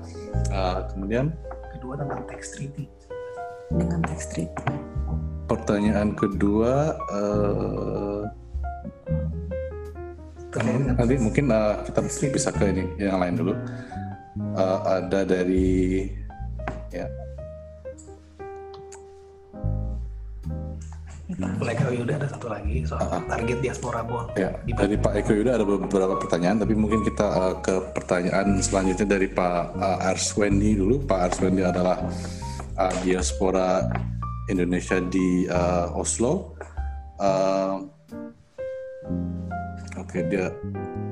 Pak Arswendi tadi pertanyaan pertama mengenai tenornya, apakah diaspora bond ini binding dengan jangka waktu tertentu? Dan menanyakan mengenai bagaimana perhitungan yieldnya, besar dan proses liquidnya. Mungkin itu terkait dengan masalah early redemption terhadap diaspora bonds. Dan mungkin kita lanjut ke pertanyaan ketiga, tadi saya lihat dari Ibu Safira ya.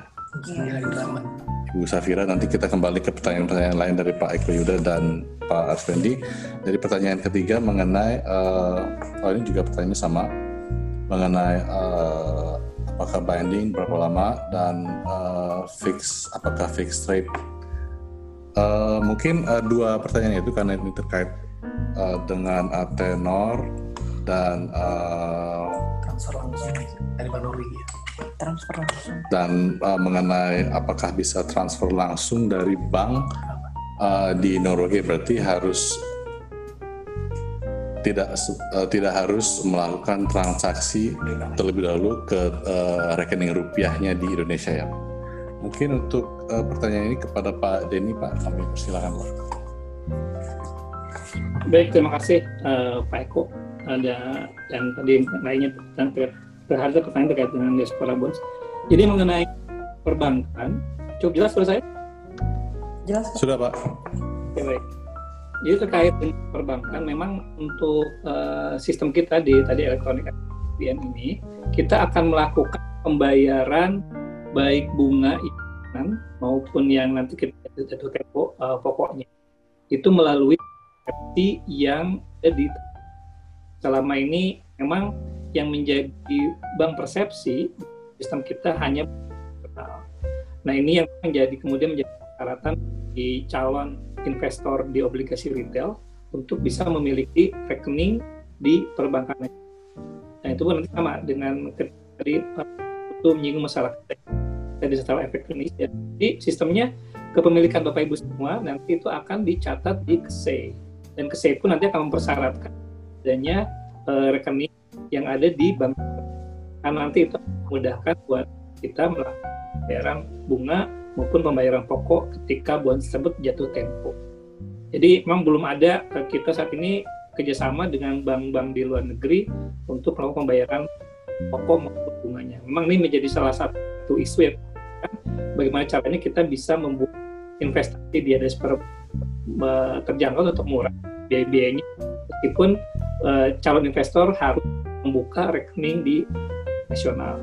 Nah, salah satu sekarang sudah bisa melakukan pembukaan rekening secara online tanpa harus ke kantor bank adalah Bank BNI.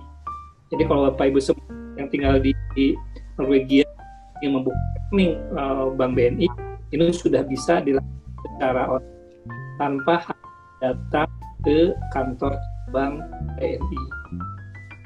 Kemudian tadi terkait dengan tenor dan ini sebagai perbandingan di tanah air saat ini kita ada 2 jenis obligasi retail. Ada yang tradable, bisa diperjualbelikan, dan ada yang non tradable, tidak bisa diperjualbelikan. Kalau untuk tradable, biasanya kita jatuh tenornya sekitar 3 tahun. 3 tahun dengan holding period selama 1 bulan. Jadi setelah Anda beli 1 bulan kemudian, maka BN tersebut bisa diperjualbelikan di secondary market. Dan Pak Adrian, biasanya orang cari capital gain, atau selisih antara harga beli dengan harga jual, itu bisa mendapatkan atau berinvestasi obligasi yang dan biasanya bunganya fixed rate. Nah, sebenarnya jenis kedua ada yang non tradable, tidak bisa diperjualbelikan. Nah, ini kalau sekarang di Indonesia adalah SBI saving bond. Ini tenor lebih pendek 2 tahun. Tadi karena untuk mengurangi resiko likuiditas maka hanya 2 tahun, tetap ada fitur early redemption. Ada kita nebus lebih cepat sebesar 50% maksimal di tahun kedua setelah tahun pertama lewat. Jadi kalau 2 tahun di tengah-tengah setelah lewat tahun pertama itu bisa lakukan early redemption sebesar 50. Nah, nampaknya untuk yang diaspora bond ini akan menawarkan untuk yang 2 tahun tenornya dan non tradable, tetapi bisa dijualbelikan. Kenapa non tradable? Mungkin tadi masukan dari Mas Pak Andrian, karena memang kita lihat kalau sebagai produk yang baru, kita khawatirnya di segmennya belum ada pasarnya. Jadi kalaupun nanti dibuat tradable, tapi sebetulnya ini produk yang belum liquid. Nah, sehingga kita putuskan untuk yang awal ini kita akan tawarkan untuk tradable selama 2 tahun. Nah, ke depan kalau sudah mulai terbiasa, orang terbiasa untuk di diaspora bond ini, kita harap kita membuat fitur yang lebih menarik lagi, lebih bervariasi lagi, untuk dengan jangka waktu yang panjang, atau juga dengan mengubahnya menjadi suatu obligasi tradable. Dan bagaimana kalau dengan kebutuhan pensiun? Nah, biasanya kalau kita menawarkan itu biasanya ketika suatu obligasi retail akan jatuh tempo, kita akan tawarkan obligasi yang baru sehingga bisa terus diinvestasikan. Nah, itu banyak digunakan sekarang di tanah air. Kalau memang mereka tujuan untuk investasi panjang, maka ketika obligasi retailnya ini jatuh tempo di tahun kedua atau tahun ketiga, reinvestasi kepada obligasi retail terus berputar sehingga terakumulasi sehingga nanti cukup untuk dana investasi pensiunnya. Mungkin sementara itu jawaban dari saya kembalikan kepada Menteri.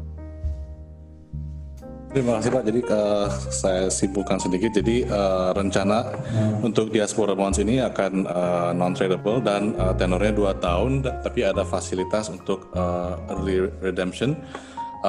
Tadi yang belum dijelaskan ini kapan ya rencana diterbitkan atau diumumkan untuk penjualan diaspora bonds ini? Baik. kita rencana ingin terbitkannya itu di awal semester kedua 2021. Jadi kan kita itu ada momen kemerdekaan Agustus. Nah, jadi kita ingin memanfaatkan momen 17 Agustus untuk bisa meningkatkan patriotisme dari warga Indonesia di luar negeri. Jadi kalau ingin menunjukkan kecintaan pada tanah air, tidak cukup dengan seperti di media sosial, tapi juga bisa dengan berinvestasi di obligasi negara dan bentuk diaspora bond. Baik, jadi kira-kira nanti targetnya 17 Agustus tahun 2021 Pak ya? Mudah-mudahan. Baik. Ini ada salah satu WNI yang sudah raise hand, ingin bertanya langsung kepada narasumber, kepada Ibu Safira, kami persilakan. Terima kasih untuk kesempatannya. Tadi beberapa pertanyaan sudah dijawab, cuma saya tadi mungkin kurang memperhatikan, apa ini harus atau hanya dalam bentuk rupiah? Ya, pertanyaannya satu, Bu? Iya, satu aja. Ya, tadi seperti disampaikan Bapak Denny, memang harus membuka rekening dan itu dalam mata uang rupiah. Tapi tadi Pak Denny juga jelaskan bahwa bagi WNI di Norwegia tidak, untuk membuka rekening BNI tidak harus datang ke cabangnya, tapi bisa ada fasilitas untuk membuka rekening di bank BNI. Ada tambahan Pak dari Pak Denny terkait hal ini Pak? Oh iya, jadi memang ada, tadi disampaikan oleh Pak Andrian juga, ada opsi untuk kita menerbitkan tadi ada opsi juga untuk bisa menerbitkan obligasi dengan mata uang selain rupiah, misalnya tadi dolar. Dalam hal sistem sebenarnya bisa kita memungkinkan untuk bisa menerbitkan SBN retail dalam mata uang valuta asing. Cuman memang yang menjadi tantangannya adalah kalau untuk yang bank untuk mata uang rupiah, bank persepsi, artinya bank yang bisa melakukan pembayaran dengan pemerintah, dengan kas pemerintah, itu banyak, sekitar hampir 79 bank persepsi bisa melakukan transaksi langsung dengan pemerintah. Sementara untuk yang mata uang asing, falas, itu lebih sedikit, mungkin di bawah 10 bank. Ini yang menjadi kendala yang perlu kita pertimbangkan kalau kita menerbitkan obligasi retail dalam mata uang dolar. Tapi secara opsi ini bisa Mbak Safira, tetap kalaupun dalam mata uang dolar, tetap Mbak Safira harus punya rekening di Bank Nasional. Jadi rekening di Bank BNI yang mata uangnya rekening dolar gitu. Tapi tetap, jadi nggak bisa pakai Bank Norwegia gitu. Makasih. Mungkin ada tambahan dari Pak Putu. Tadi saya lihat ada komentar dari Pak Putu terhadap pertanyaan ini. Mungkin kalau dari saya, seperti tadi saya tulis di bagian chat, adalah untuk membeli ataupun menjual nantinya ya, setelah membeli dan setelah dimiliki kemudian ingin dijual obligasinya, itu memang harus memiliki rekening ya di Indonesia. Mengapa demikian? Karena pada waktu melakukan pemesanan begini, karena kalau untuk beli bonds itu atau beli obligasi itu harus pesan gitu ya, bukan seperti saham. Kalau saham adalah bisa langsung masuk ke market, begitu cocok sama harga bisa langsung beli seperti itu. Tapi kalau obligasi tidak, mesti pesan dulu, dan kemudian begitu sudah ada deal dan kemudian akan dieksekusi dealnya oleh perusahaan sekuritas. Pada waktu dieksekusi itu dana langsung diambil gitu, langsung didebet. Nah itu kalau dia di luar negeri nggak bisa didebet kan. Nah jadi dana itu mesti ada di suatu bank di Indonesia. Nah begitu nanti obligasi dimiliki, pada waktu nanti ada katakanlah pembayaran kupon, nanti pembayaran kupon itu juga langsung akan masuk ke rekening tersebut. Juga bila ada early redemption, nanti uang hasil penjualannya masuk ke rekening tersebut, dan pada waktu nanti obligasinya itu jatuh tempo, juga uangnya akan masuk ke rekening tersebut. Nah itu sebabnya mengapa dana rekening tersebut harus ada di Indonesia. At least sampai dengan saat ini peraturan dari KSEI mengharuskan demikian, Bapak. Terima kasih. Terima kasih Pak atas penjelasan. Mudah-mudahan sudah jelas mengenai mata uang yang harus digunakan dan syarat untuk memiliki rekening di Indonesia. Sudah jelas, Ibu Safira? Kalau saya boleh tambahin? Siap, Pak Adrian, silakan. Ya, mungkin kalau saya jadi warga Indonesia yang punya kemilen ini, pertanyaan saya adalah terkait dengan pembukaan rekening bank di dalam negeri. Kan kalau WNI untuk buka rekening bank di dalam negeri itu kan mudah. Tapi kalau WNA untuk buka rekening bank di dalam negeri kan mereka harus punya KITAS. Itu satu. Yang kedua, kalau misalnya mereka itu punya address atau keterkaitan dengan US, Amerika Serikat, itu mereka tuh subjek kepada isu FATCA. FATCA itu adalah Foreign Account Tax Compliance Act-nya Amerika Serikat, yang mana biasanya kalau misalnya sudah ada keterkaitan dengan FATCA, itu bank nggak ada yang mau tuh bukain rekening tuh. Nah, karena keterkaitan bank dengan SID, maka ini akan jadi lebih repot lagi. Gimana tuh? Saya mau jadi tanya kepada Pak Denny juga nih isu seperti itu. Ya. Mungkin mohon izin saya duluan, boleh jawab Pak Denny? Siap, silakan. Baik, tadi mungkin sudah sempat dijelaskan oleh presenter sebelum saya adalah nomor 1, langkah pertama adalah harus membuka rekening kemilen. Nah, itu sudah ada, kemudian nanti nomor kemilen yang kalau di dalam slide ini ditaruh di nomor 9, itu merupakan salah satu data yang paling penting ya dalam kaitannya untuk membuka rekening di bank tadi, Pak Andrian. Yaitu dengan mengisi form ini yang saya tunjukkan. Ya, nah dengan mengisi form ini dengan data-data yang ini, Bapak, kemudian akan diperoleh output file yang ada di tabel sebelah kanan, yang kemudian akan masuk ke dalam KSCI. Nah, setelah data-data ini lengkap, maka berdasarkan dari perancangan yang kami miliki sekarang, itu adalah pihak BNI Sekuritas yang nanti akan membukakan rekening tersebut di salah satu cabang BNI Sekuritas. Ya, tentunya betul Bapak, dalam hal ini kami harus mendapatkan izin dulu. Itu adalah salah satu hal yang memang perlu dapatkan izin dari OJK atau mungkin dari BI. Karena dalam kaitannya dengan know your customer. Nah, dalam hal know your customer juga Indonesia juga sudah meratify juga kan Pak, apa yang disepakati gitu oleh negara-negara lain, antara lain juga peraturan FATCA, karena Bank BNI juga tunduk juga dalam aturan FATCA. Itu adalah memang salah satu hal yang nanti harus dituntaskan menjelang target launching di awal semester 2, Pak Adrian. Saat ini, dengan kondisi perkembangan yang saat ini adalah rencananya. Terima kasih Pak Adrian. Terima kasih Pak atas penjelasan. Jadi sepertinya nanti akan diberi kemudahan Pak ya, setelah masyarakat Indonesia di luar negeri sudah memiliki KMILN, bisa langsung ke website BNI Sekuritas dan membeli diaspora bonds-nya, dan BNI Sekuritas akan membukakan rekening untuk diaspora yang membeli diaspora bonds tersebut ya Pak. Apakah ada tambahan dari Pak Denny Pak?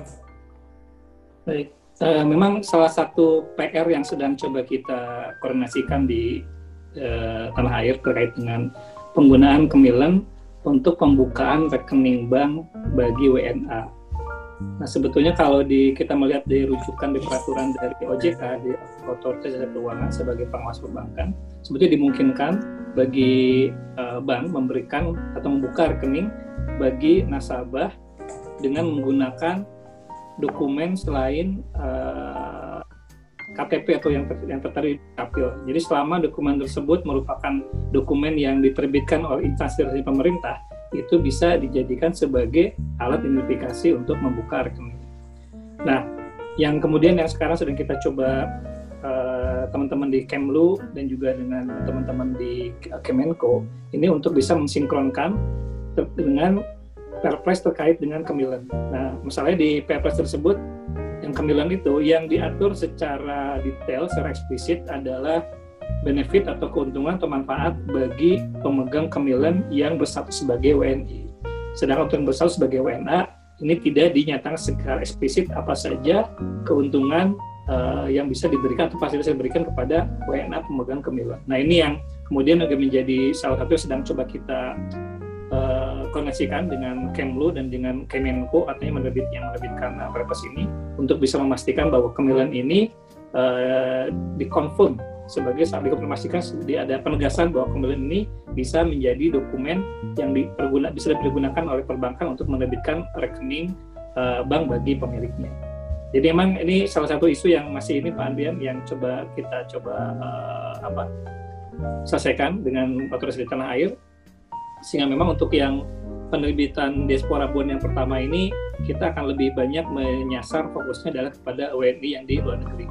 Untuk Kemilen, untuk yang WNA luar negeri yang masih untuk diaspora yang berstatus sebagai WNA, ini kita masih ada tadi isu yang perlu kita selesaikan untuk memudahkan mereka bisa membuka rekening tabungan di tanah air. Terima kasih. Terima kasih Pak Denny atas tanggapannya. Ini masih ada beberapa pertanyaan. Tadi dari Pak Eko Yuda dimohon untuk mengulang penjelasan mengenai tax treaty. Dan ini masih terkait dengan pajak. Ada pertanyaan dari Pak Arswendi, apakah harus punya NPWP dan apakah harus maintain pajak di Indonesia? Mungkin maksudnya apakah harus melaporkan pajak di Indonesia, dan apakah ada biaya lain selain pajak? Mungkin 3 pertanyaan itu kepada Pak Denny lagi mungkin. Iya, baik. Jadi terkait dengan pajak, kalau sebagai objek pajak dalam negeri, artinya Indonesia, maka akan dikenakan tadi rate sebesar 15%. Tapi kalau dicatat sebagai subjek pajak luar negeri, subjek pajak dari Norwegia, dan berdasarkan dengan perhitungan tax treaty yang kita sudah tanda tangan antara pemerintah Indonesia dengan pemerintah Norwegia, maka tarifnya adalah sebesar 10% yang bisa dibebankan oleh pemerintah Indonesia kepada subjek pajak yang berasal dari Norwegia. Jadi 10%. Apakah harus punya NPWP dalam negeri? Enggak. Karena tadi kalau selama statusnya adalah subjek pajak luar negeri, tentu tidak diwajibkan untuk memiliki NPWP di tanah air. Yang nanti yang diperlukan adalah ketika untuk keperluan pengurusan pajak ini, Bapak Ibu nanti menyampaikan kepada tempat Anda beli diaspora bond kepada para bidisnya mengenai tadi status pajak Anda supaya nanti dikenakan hanya sebesar 10%. Nah, kemudian juga minta kalau diperlukan minta bukti potongnya supaya nanti bisa dilaporkan di laporan pajak di masing-masing negara. Misalnya kalau tadi di Norwegia ada tarif tambahan atau ada pungutan tambahan terkait dengan pendapatan dari diaspora bonds ini, maka ini bisa dijadikan sebagai pengurang.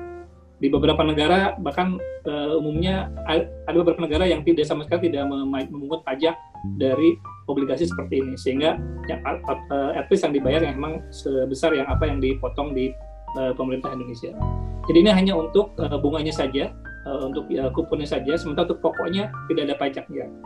Tadi pertanyaan di dalam chat, apakah ini hanya kepada yield-nya atau bunganya saja atau termasuk dengan pokoknya? Tidak. Ini hanya untuk kupon atau bunganya saja, tidak untuk pokoknya. Mungkin itu Pak Moderator. Terima kasih Pak atas penjelasan. Jadi mudah-mudahan sudah jelas mengenai perpajakan ini, dan memang kita Indonesia dan Norwegia memang sudah punya P3B antara Indonesia dan Norwegia. Jadi tarif yang berlaku apabila pembeli diaspora bond adalah subjek pajak luar negeri nanti hanya 10%. Ini masih ada banyak pertanyaan lainnya, nanti kan saya bacakan. Tapi mungkin saya mau tanya dulu kepada salah satu narasumber yang belum mendapat pertanyaan, itu Pak Febri dari Kementerian Luar Negeri. Ini pertanyaan lebih bersifat pribadi, karena yang ingin saya tanyakan, apakah untuk wakil Indonesia di luar negeri seperti kami di KBRI juga berhak atas KMILN dan bisa membeli diaspora bonds, Pak Febri? Baik, terima kasih Pak Aldi. Kalau misalkan kita ini yang PNS ya, yang ditugaskan oleh pemerintah untuk bekerja di luar negeri, sesuai peraturan tidak bisa. Itu ada di peraturan Menteri Luar Negeri nomor 7 2017. Ada larangan bahwa bagi pejabat pemerintah disebutkan, termasuk PNS kan, pejabat pemerintah dan keluarganya yang sedang bertugas di luar negeri tidak diperkenankan memiliki KMILN.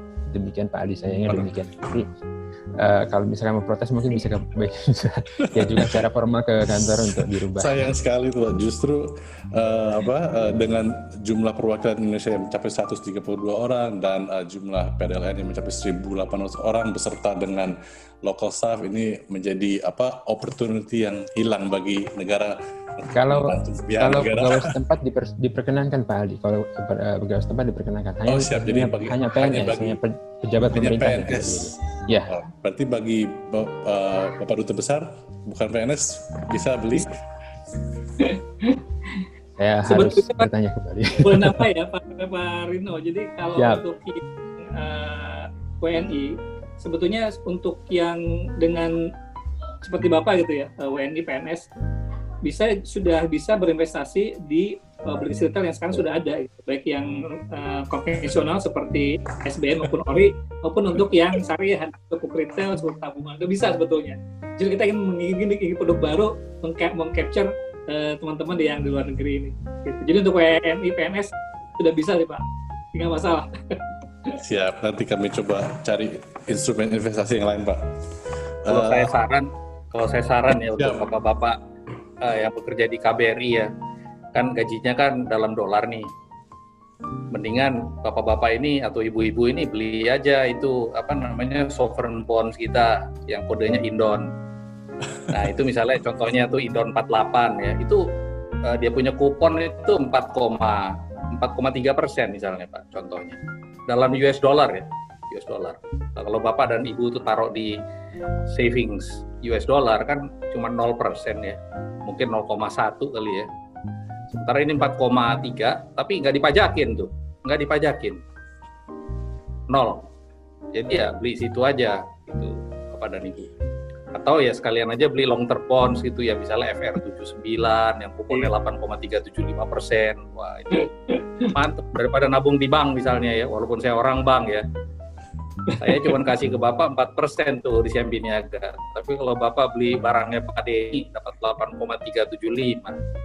Pajaknya juga 15%. Kalau di bank saya cuma tawarin 4,5, saya pajakin Bapak 20%. Mendingan beli barangnya Pak Denny Pak daripada beli barang saya. Contohnya begitu Pak. Ya, terima kasih Pak atas financial advice-nya Pak. Mungkin kita bacakan lagi, ada beberapa pertanyaan lain. Ini dari Pak Eko Yuda yang terakhir itu mengenai tadi target waktu untuk penerbitan rencananya tanggal 17 Agustus. Apakah ada target besaran jumlah diaspora yang disasar dari seluruh dunia, dan apakah ada sasaran khusus untuk negara Skandinavia? Mungkin itu dulu satu pertanyaan. Apakah ada target tertentu Pak? Terkait size, saya kan orang istilahnya market ya, orang front office. Nanti yang menentukan target dari middle office. Nanti middle office yang bagian riset yang menentukan berapa target yang akan ditetapkan. Kami melihat juga kebutuhannya berapa dan juga melihat dari potensi peluang yang ada di market. Jadi saat ini saya belum bisa menyebutkan berapa targetnya. Karena nanti kita mendapatkan masukan atau arahan dari middle office. Nah, kemudian terkait dengan target market mungkin, nah ini kalau yang diskusi kita dengan teman-teman di Kemlu, untuk yang pertama ini kita akan mencoba memfokuskan kepada daerah atau negara di mana komunitas Indonesia cukup besar. Seperti misalnya untuk di Asia itu ada di Malaysia, ada di Korea, gitu ya. Kemudian juga ada di Middle East, di Amerika juga ada, Amerika Utara dan juga UK. Nah, saya nggak tahu nanti apakah di Skandinavia cukup besar. Saya tanya sama Pak Aryo nih, sampai punya data kan Pak Aryo yang punya datanya nih. Ya, apakah untuk di Skandinavia ada program khusus yang akan kita coba lakukan untuk bisa meng-capture potensi market di daerah Skandinavia. Tapi yang saat ini sudah kita diskusikan dengan teman-teman di Kemlu tadi untuk yang di Asia seperti di Malaysia, di Korea, mungkin juga di Australia termasuk ya Australia, dan di Middle East itu yang kira-kira akan menjadi fokus untuk yang penerbitan diaspora bond yang pertama ini. Gitu Pak, kembalikan ke moderator. Terima kasih Pak. Ini ada satu pertanyaan, ini pertanyaan dari saya sebenarnya Pak, karena kami lagi ada acara, nanti mau ada acara Natal lagi, Natalnya KBRI, webinar. Mohon izin Pak Agung. Pak Agung belum di-mute. Sekarang aja deh udah. Pak Agung belum. Mohon izin Pak Agung, suaranya terdengar. Maaf sebelumnya, ini saya pernah bertanya kepada Financial Supervisory Authority of Norway mengenai kemungkinan rencana penerbitan diaspora bonds ini dan aturan terkait pemasaran dan penjualan diaspora bonds di Norway, dan mereka sampaikan bahwa sesuai dengan Act on the Management of Alternative Investment Funds yang ada di Norway, funds established in third countries may be marketed in Norway with authorization from the Financial Supervisory Authority of Norway. Apakah sudah ada pendekatan dari Pemri kepada masing-masing ini seperti OJK negara mitra terkait rencana diaspora bonds ini, dan apakah sudah ada rencana untuk semacam tanda tangan MOU antar OJK ini untuk rencana pemasaran dan penjualan diaspora bonds ini? Oke, ini ada Mas Pipin sekarang, mungkin Mas Pipin akan menjelaskan. Jadi kita beberapa waktu lalu sempat melakukan survei dulu Pak Lubis bahwa di beberapa kita masukkan dari kartu perwakilan Indonesia di luar negeri, apakah di negara di tempat masing-masing diperlukan adanya izin atau persyaratan tertentu untuk kita bisa menawarkan sekuritas obligasi retail di tempatnya. Mungkin Mas Ipin bisa jelaskan dari hasil survei yang negara mendapatkan yang harus kita minta izin atau license, dan di negara mana yang kira-kira kita bisa langsung melakukan aktivitas marketing. Sekarang Mas Ipin. Pak Antonius. Pak, mohon izin Pak Denny dan rekan-rekan KBRI Oslo. Jadi mohon maaf, kami juga tadi masih mencari filenya, tapi beberapa negara memang mensyaratkan untuk mendapatkan izin. Tapi kalau tadi berdasarkan informasi harus mendapatkan izin dari otoritas keuangan di Norwegia, maka memang akan ada kendala kalau kita melakukan penawaran secara langsung, misalnya sosialisasi atau marketing di KBRI Oslo. Nah, itu mungkin akan ada hambatan di situ. Tapi yang masih kita pelajari juga mengenai ini kan dijual secara online gitu. Apakah aktivitas misalnya diaspora diaspora Indonesia yang di Norwegia melakukan pembelian secara online melalui handphone atau melalui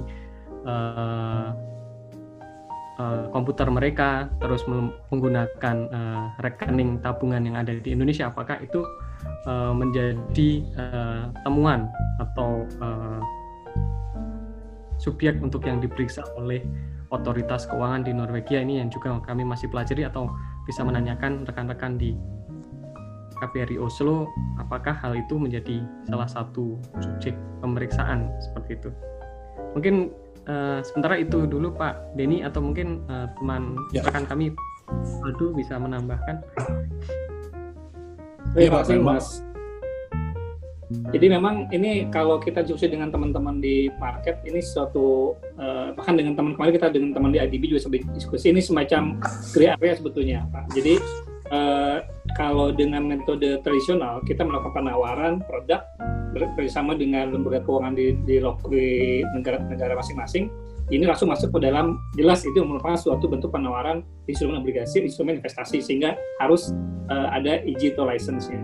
Tapi kalau kita yang sekarang ini coba kita inisiasi adalah kita melakukan penerbitan dengan menggunakan sistemnya dari tanah air, kemudian juga rekening untuk investor, juga rekening perbankan yang ada tanah air, hanya aksesnya bisa dilakukan dari warga negara Indonesia yang ada di luar negeri. Nah, ini menjadi area yang menurut mereka sebetulnya masih abu-abu. Ada yang mengadakan ini dalam bentuk penawaran kepada warga negara di situ, ada yang enggak. Sebagai contoh, misalnya dari Filipina bulan Agustus kemarin menerbitkan obligasi retail menggunakan teknologi blockchain. Dia menawarkan melalui apps. Nah, jadi warga Filipina di seluruh dunia bisa mendownload apps-nya, kemudian bisa berinvestasi. Nah, ini apakah dianggap sebagai suatu bentuk penjualan obligasi di berbagai negara? Ini yang sejauh ini kita mencoba mengundang teman-teman dari Filipina, mungkin baru Januari kita akan mencoba belajar di mereka apa kendala atau tantangan yang mereka hadapi ketika melakukan penjualan investasi. Hampir sama sistemnya, hanya bedanya mereka menggunakan teknologi blockchain dengan apps, sementara kita menggunakan elektronik SBN yang bisa diakses secara online. Mungkin Pak Andrian kalau bisa sharing terkait masalah ini menarik juga, saya ingin dapat view juga dari market. Kalau yang karena saya juga pernah juga jadi salesman untuk produk investasi. Yang setahu saya, kalau misalnya itu dipasarkan untuk orang kita sendiri ya, dalam tanda kutip ya, sejauh itu tidak secara terbuka, itu masuk ke dalam gray area. Tapi masalahnya kita hanya bisa akan memasarkan produk diaspora bonds ini hanya kepada warga WNI. Jadi kalau tadi TKI itu aja kira-kira 4 juta, sementara total diaspora itu 6-8 juta, ya kita hanya kepada TKI saja. Nah, padahal sebetulnya pasar yang paling potensial itu adalah the other 4 million ini yang dalam kategori nomor 2, 3, dan 4 kemilen ini. Yang pasti income-nya jauh lebih besar, dan kita tidak bisa pasarkan ke situ karena subjek kepada peraturan OJK setiap masing-masing negara. Nah, pada saat kita itu memasarkan baik secara langsung online apa segala macam kepada warga negara asing, ini jadi tindakan kriminal sebetulnya jadinya. Jadi ini yang menyebabkan sebetulnya diaspora bonds ini menjadi masalah baru nanti, karena subjek kepada otorisasi dari negara-negara yang lain. Nah, perbedaannya, mengapa saya tadi mengambil contoh India sama Israel. India itu kan membolehkan adanya dual nationality, sementara Israel juga membolehkan dual nationality. Jadi Jewish community everywhere itu bisa, itu dengan pakai paspor Israel mereka ya bisa beli, walaupun mereka punya paspor Amerika. Jadi di situ sebetulnya gray area-nya itu disiasati. Nah, itu sebabnya biasanya diaspora bonds ini ujung-ujungnya nggak memiliki potensi pasar yang terlampau besar. Jadi yang seperti saya sampaikan tadi, kenapa saya ngasih benchmark itu adalah besarannya dari remittance. India yang remittance-nya itu 80 billion saja hanya bisa menggarap sekitar 11 billion US dollar over 30 tahun. Jewish community yang besar, yang sangat kaya di mana-mana, mereka hanya bisa mengenerate 31 billion US dollar. Dan kita punya remittance hanya 11 billion. Dan kalau misalnya hanya 11 billion, sementara 95% itu adalah pekerja blue collar yang ngirim uang ke kampungnya untuk beli sapi atau untuk membantu keluarga di desa gitu ya. Ya saya kira potensi untuk remittance diaspora bonds ini jadi sangat kecil. Sementara bapak-bapak dan ibu-ibu yang di KBRI yang income-nya pasti sangat besar pun tidak bisa juga beli diaspora bonds. Ujung-ujungnya kembali lagi beli ori atau FR yang sudah sekarang ada dijual di dalam negeri. Jadi memang ini problemnya adalah market base-nya nih, demand yang kelihatannya sangat sempit. Sehingga saya kalau sebagai orang market akan melihat cost benefit-nya. Kalau cost untuk issuance dari bonds ini begitu besar, karena kan issuance itu kan butuh biaya. Sementara demand itu cuma hanya segitu. Ya buat apa ya kita tawarin aja itu semua diaspora itu beli ori gitu kan, sebetulnya selesai masalah. Terima kasih Pak Adrian. Memang kita masih, kalau di Norway kita masih melihat bahwa kalau diaspora bonds dijual kepada WNA itu akan menjadi masalah kalau sebelumnya tidak ada otorisasi dari Financial Supervisory Authority di Norwegia. Dan bagi WNI pun kalau mereka menjadi subjek pajak luar negeri, itu menjadi gray area, apakah boleh atau tidak untuk melakukan marketing dan penjualan terhadap diaspora bonds ini. Mungkin apabila dari pihak Pemri ingin melakukan pembicaraan dengan pihak Norway maupun Islandia, nanti kita bisa bantu fasilitasi untuk membahas mengenai diaspora bonds, dan apabila diperlukan membuat semacam memorandum of understanding antara kedua negara sebelum diluncurkan diaspora bonds ini, Pak. Ini sebenarnya waktu kita habis. Apakah kita kasih kesempatan untuk satu lagi penanya yang ingin menanyakan secara langsung, Pak Arswendi, kami persilakan, Pak. Terima kasih Pak Aldi. Terima kasih atas kesempatannya, dan sangat menarik ini Pak, apalagi untuk kita yang diaspora. Jadi saya straight to the point aja ya Pak ya. Yang saya ingin tanyakan sih, tadi saya udah tertarik akhir-akhir ketemu penjelasan tentang yield. Saya tanyakan dari awal yieldnya berapa. Jadi saya dengar dari Pak Adrian ya, kalau skema yang lain itu bisa sekitar dengan falas itu bisa, atau dengan valuta yang lain itu bisa yieldnya sampai 4,8% setahun dan segala macam. Nah, diaspora bond ini berapa sih yieldnya? Dan yang kedua, sebenarnya Pak, intinya kita diaspora, sebagai diaspora ini kan kita ngirim uang rutin ke Indonesia untuk keluarga dan lain-lain.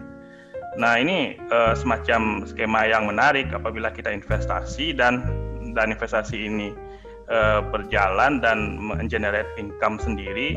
Nah, itu kan menarik, jadi bisa otomatis membantu cash flow kita yang kita kirimkan langsung ke Indonesia rutin itu. Nah, dan yang kedua, kenapa ini menarik? Tadi saya sempat dengar kalau diaspora bond ini nanti bisa jadi semacam pensiun. Ada skema pensiun, atau mungkin saya salah dengar. Tolong dijelaskan Pak tentang ini, yield, dan apakah ini bisa juga dijadikan sebagai skema pensiun kita di hari tua. Yang biasanya generasi pertama diaspora ini pengennya sih pulang ke Indonesia di hari tuanya. Jadi gitu aja Pak. Silakan Pak. Terima kasih Pak. Kalau terkait dengan kupon ya, yield itu kan sebetulnya adalah kupon yang ditawarkan oleh Pak Denny, lalu kemudian dikawinkan dengan maturity-nya berapa lamanya gitu, dan berapa lama dia sudah di-issue. Jadi kalau misalnya saya nggak tahu kuponnya mau ditawarkan berapa, saya juga tertarik sih mau tahu dari Pak Denny.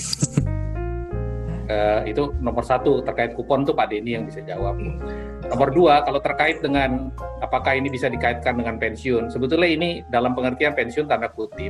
Saya ambil contoh misalnya, kalau gaji saya misalnya di CIMB Niaga Rp100, ya, saya akan kena pajak, let's say omong kosong saja 25%, karena saya masuk bracket itu misalnya. Jadi saya hanya terima gaji bersih Rp75. Tetapi kalau saya saya masukkan Rp50 dari gaji saya di CIMB Niaga gross itu ke DPLK, dana pensiun lembaga keuangan yang diterbitkan oleh beberapa perusahaan asuransi. Rp50 yang dimasukkan oleh DPLK itu akan kemudian diinvest atas instruksi saya ke dalam misalnya katakan obligasi Indonesia. Nantinya pada saat saya udah umur 55 itu akan kena pajak 5%. Nah, karena saya hanya terima net income Rp50, gross income Rp50, saya mungkin akan kena pajak cuma 10%, bukan 25%. Jadi saya savings pajak saya di situ. Tapi kalau untuk Bapak dan Ibu sekalian yang misalnya terimanya hanya dalam angka neto, bukan gross ya, Bapak terima dan Ibu terima adalah $100 neto karena pajaknya sudah dipotong oleh pemerintah, ya Bapak dan Ibu bisa saja sisihkan langsung beli katakan obligasi diaspora ini. Anggap aja 5,5% atau 6% kupon yang ditawarkan oleh Pak Denny itu adalah sebagai tabungan Bapak dalam bentuk pensiunan Bapak nantinya itu kalau misalnya sudah pensiun gitu. Tapi kan masalahnya kan yang ditawarkan oleh Pak Denny ini diaspora bonds-nya maturity-nya cuma 2-3 tahun ya Pak ya. Nah, padahal kalau misalnya baru umur 40 atau 45 kan Bapak dan Ibu butuh nabung selama 10 tahun. Jadi Bapak dan Ibu sebetulnya butuh beli bonds yang maturity-nya 10 tahun. Nah, kalau Bapak dan Ibu bayangkan aja kalau misalnya beli Pak Denny menawarkan kupon 8%, dipotong pajak 15%, dan Bapak dan Ibu taruh 1 miliar setiap bulan tuh ya nanti Bapak dan Ibu punya uang tuh 5,5 juta rupiah bersih itu setelah dipotong pajak setiap bulan. Jadi pensiunan Bapak dibayarin APBN, dibayarin Pak Denny nanti 5,5 juta sampai tuh bonds itu mature, kan enak tuh kan gitu kan. Benar, jadi Pak. Ya enak itu Pak. Jadi sebetulnya begitu sih maksud saya dengan pensiun itu.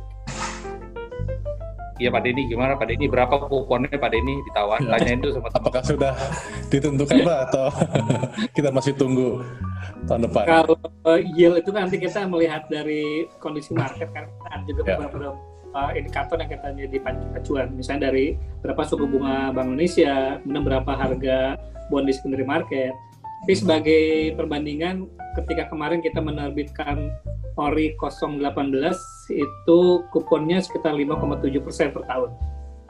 Padahal untuk yang FR atau yang tadi disampaikan oleh Pak Adi, untuk FR yang 5 tahun saja paling cuma 5%-an ya, 5. Jadi biasanya untuk yang retail ini kita akan berikan premium yang lebih tinggi bunganya, kuponnya dibandingkan dengan obligasi yang non retail. Tadi yang kalau FR 1 atau 81, 82 itu biasanya kita mendapatkan lebih. Jadi memang pemerintah lebih generous, lebih tinggi kan kepada investor retail dibandingkan dengan investor korporasi atau yang non retail. Jadi kira-kira segitu. Kalau untuk yang dari 2018 kemarin yang tenor 3 tahun kita memberikan sekitar 5,7% per tahun kuponnya. Terima kasih Pak Denny, Pak Adrian, Pak Febri, Pak Putu. Waktu kita sudah lewat. Ini memang sangat menarik dan diaspora di sini juga sangat antusias menyambut diaspora bonds. Kita tunggu tanggal peluncurannya tahun depan, dan apabila perlu bicara lebih lanjut dengan otoritas setempat, kami siap untuk memfasilitasi. Apakah Pak Dubes masih ada, Pak Dubes? Oke, ya, jadi kami atas nama Pak Dubes sampaikan terima kasih kepada semua narasumber atas paparan dan semua insight-nya, kepada seluruh diaspora di Norwegia dan Islandia. Terima kasih atas kehadiran dalam webinar kali ini. Salam sehat untuk semua dan mudah-mudahan kondisi semakin baik. Bagi yang merayakan Natal, kami ucapkan selamat Natal dan Tahun Baru. Wassalamualaikum warahmatullahi wabarakatuh. Waalaikumsalam warahmatullahi wabarakatuh. Sekali hari ini Terima Pak. kasih. Selamat baru semuanya. Ya. Nanti rekaman akan disampaikan di-upload dalam YouTube kita. Kalau boleh kita foto bersama nih Bapak. Oh ya, kita belum foto tadi. Oh, siap foto dulu foto. Gimana caranya? Oke, Screenshot aja. Bisa. Nggak bisa. Chatnya hilang dulu. Yang lain dibuka videonya. Ya. Yang belum nyalain video, chatnya hilang dulu. Ya, itu. Oh ini Ya. kayak mode kita.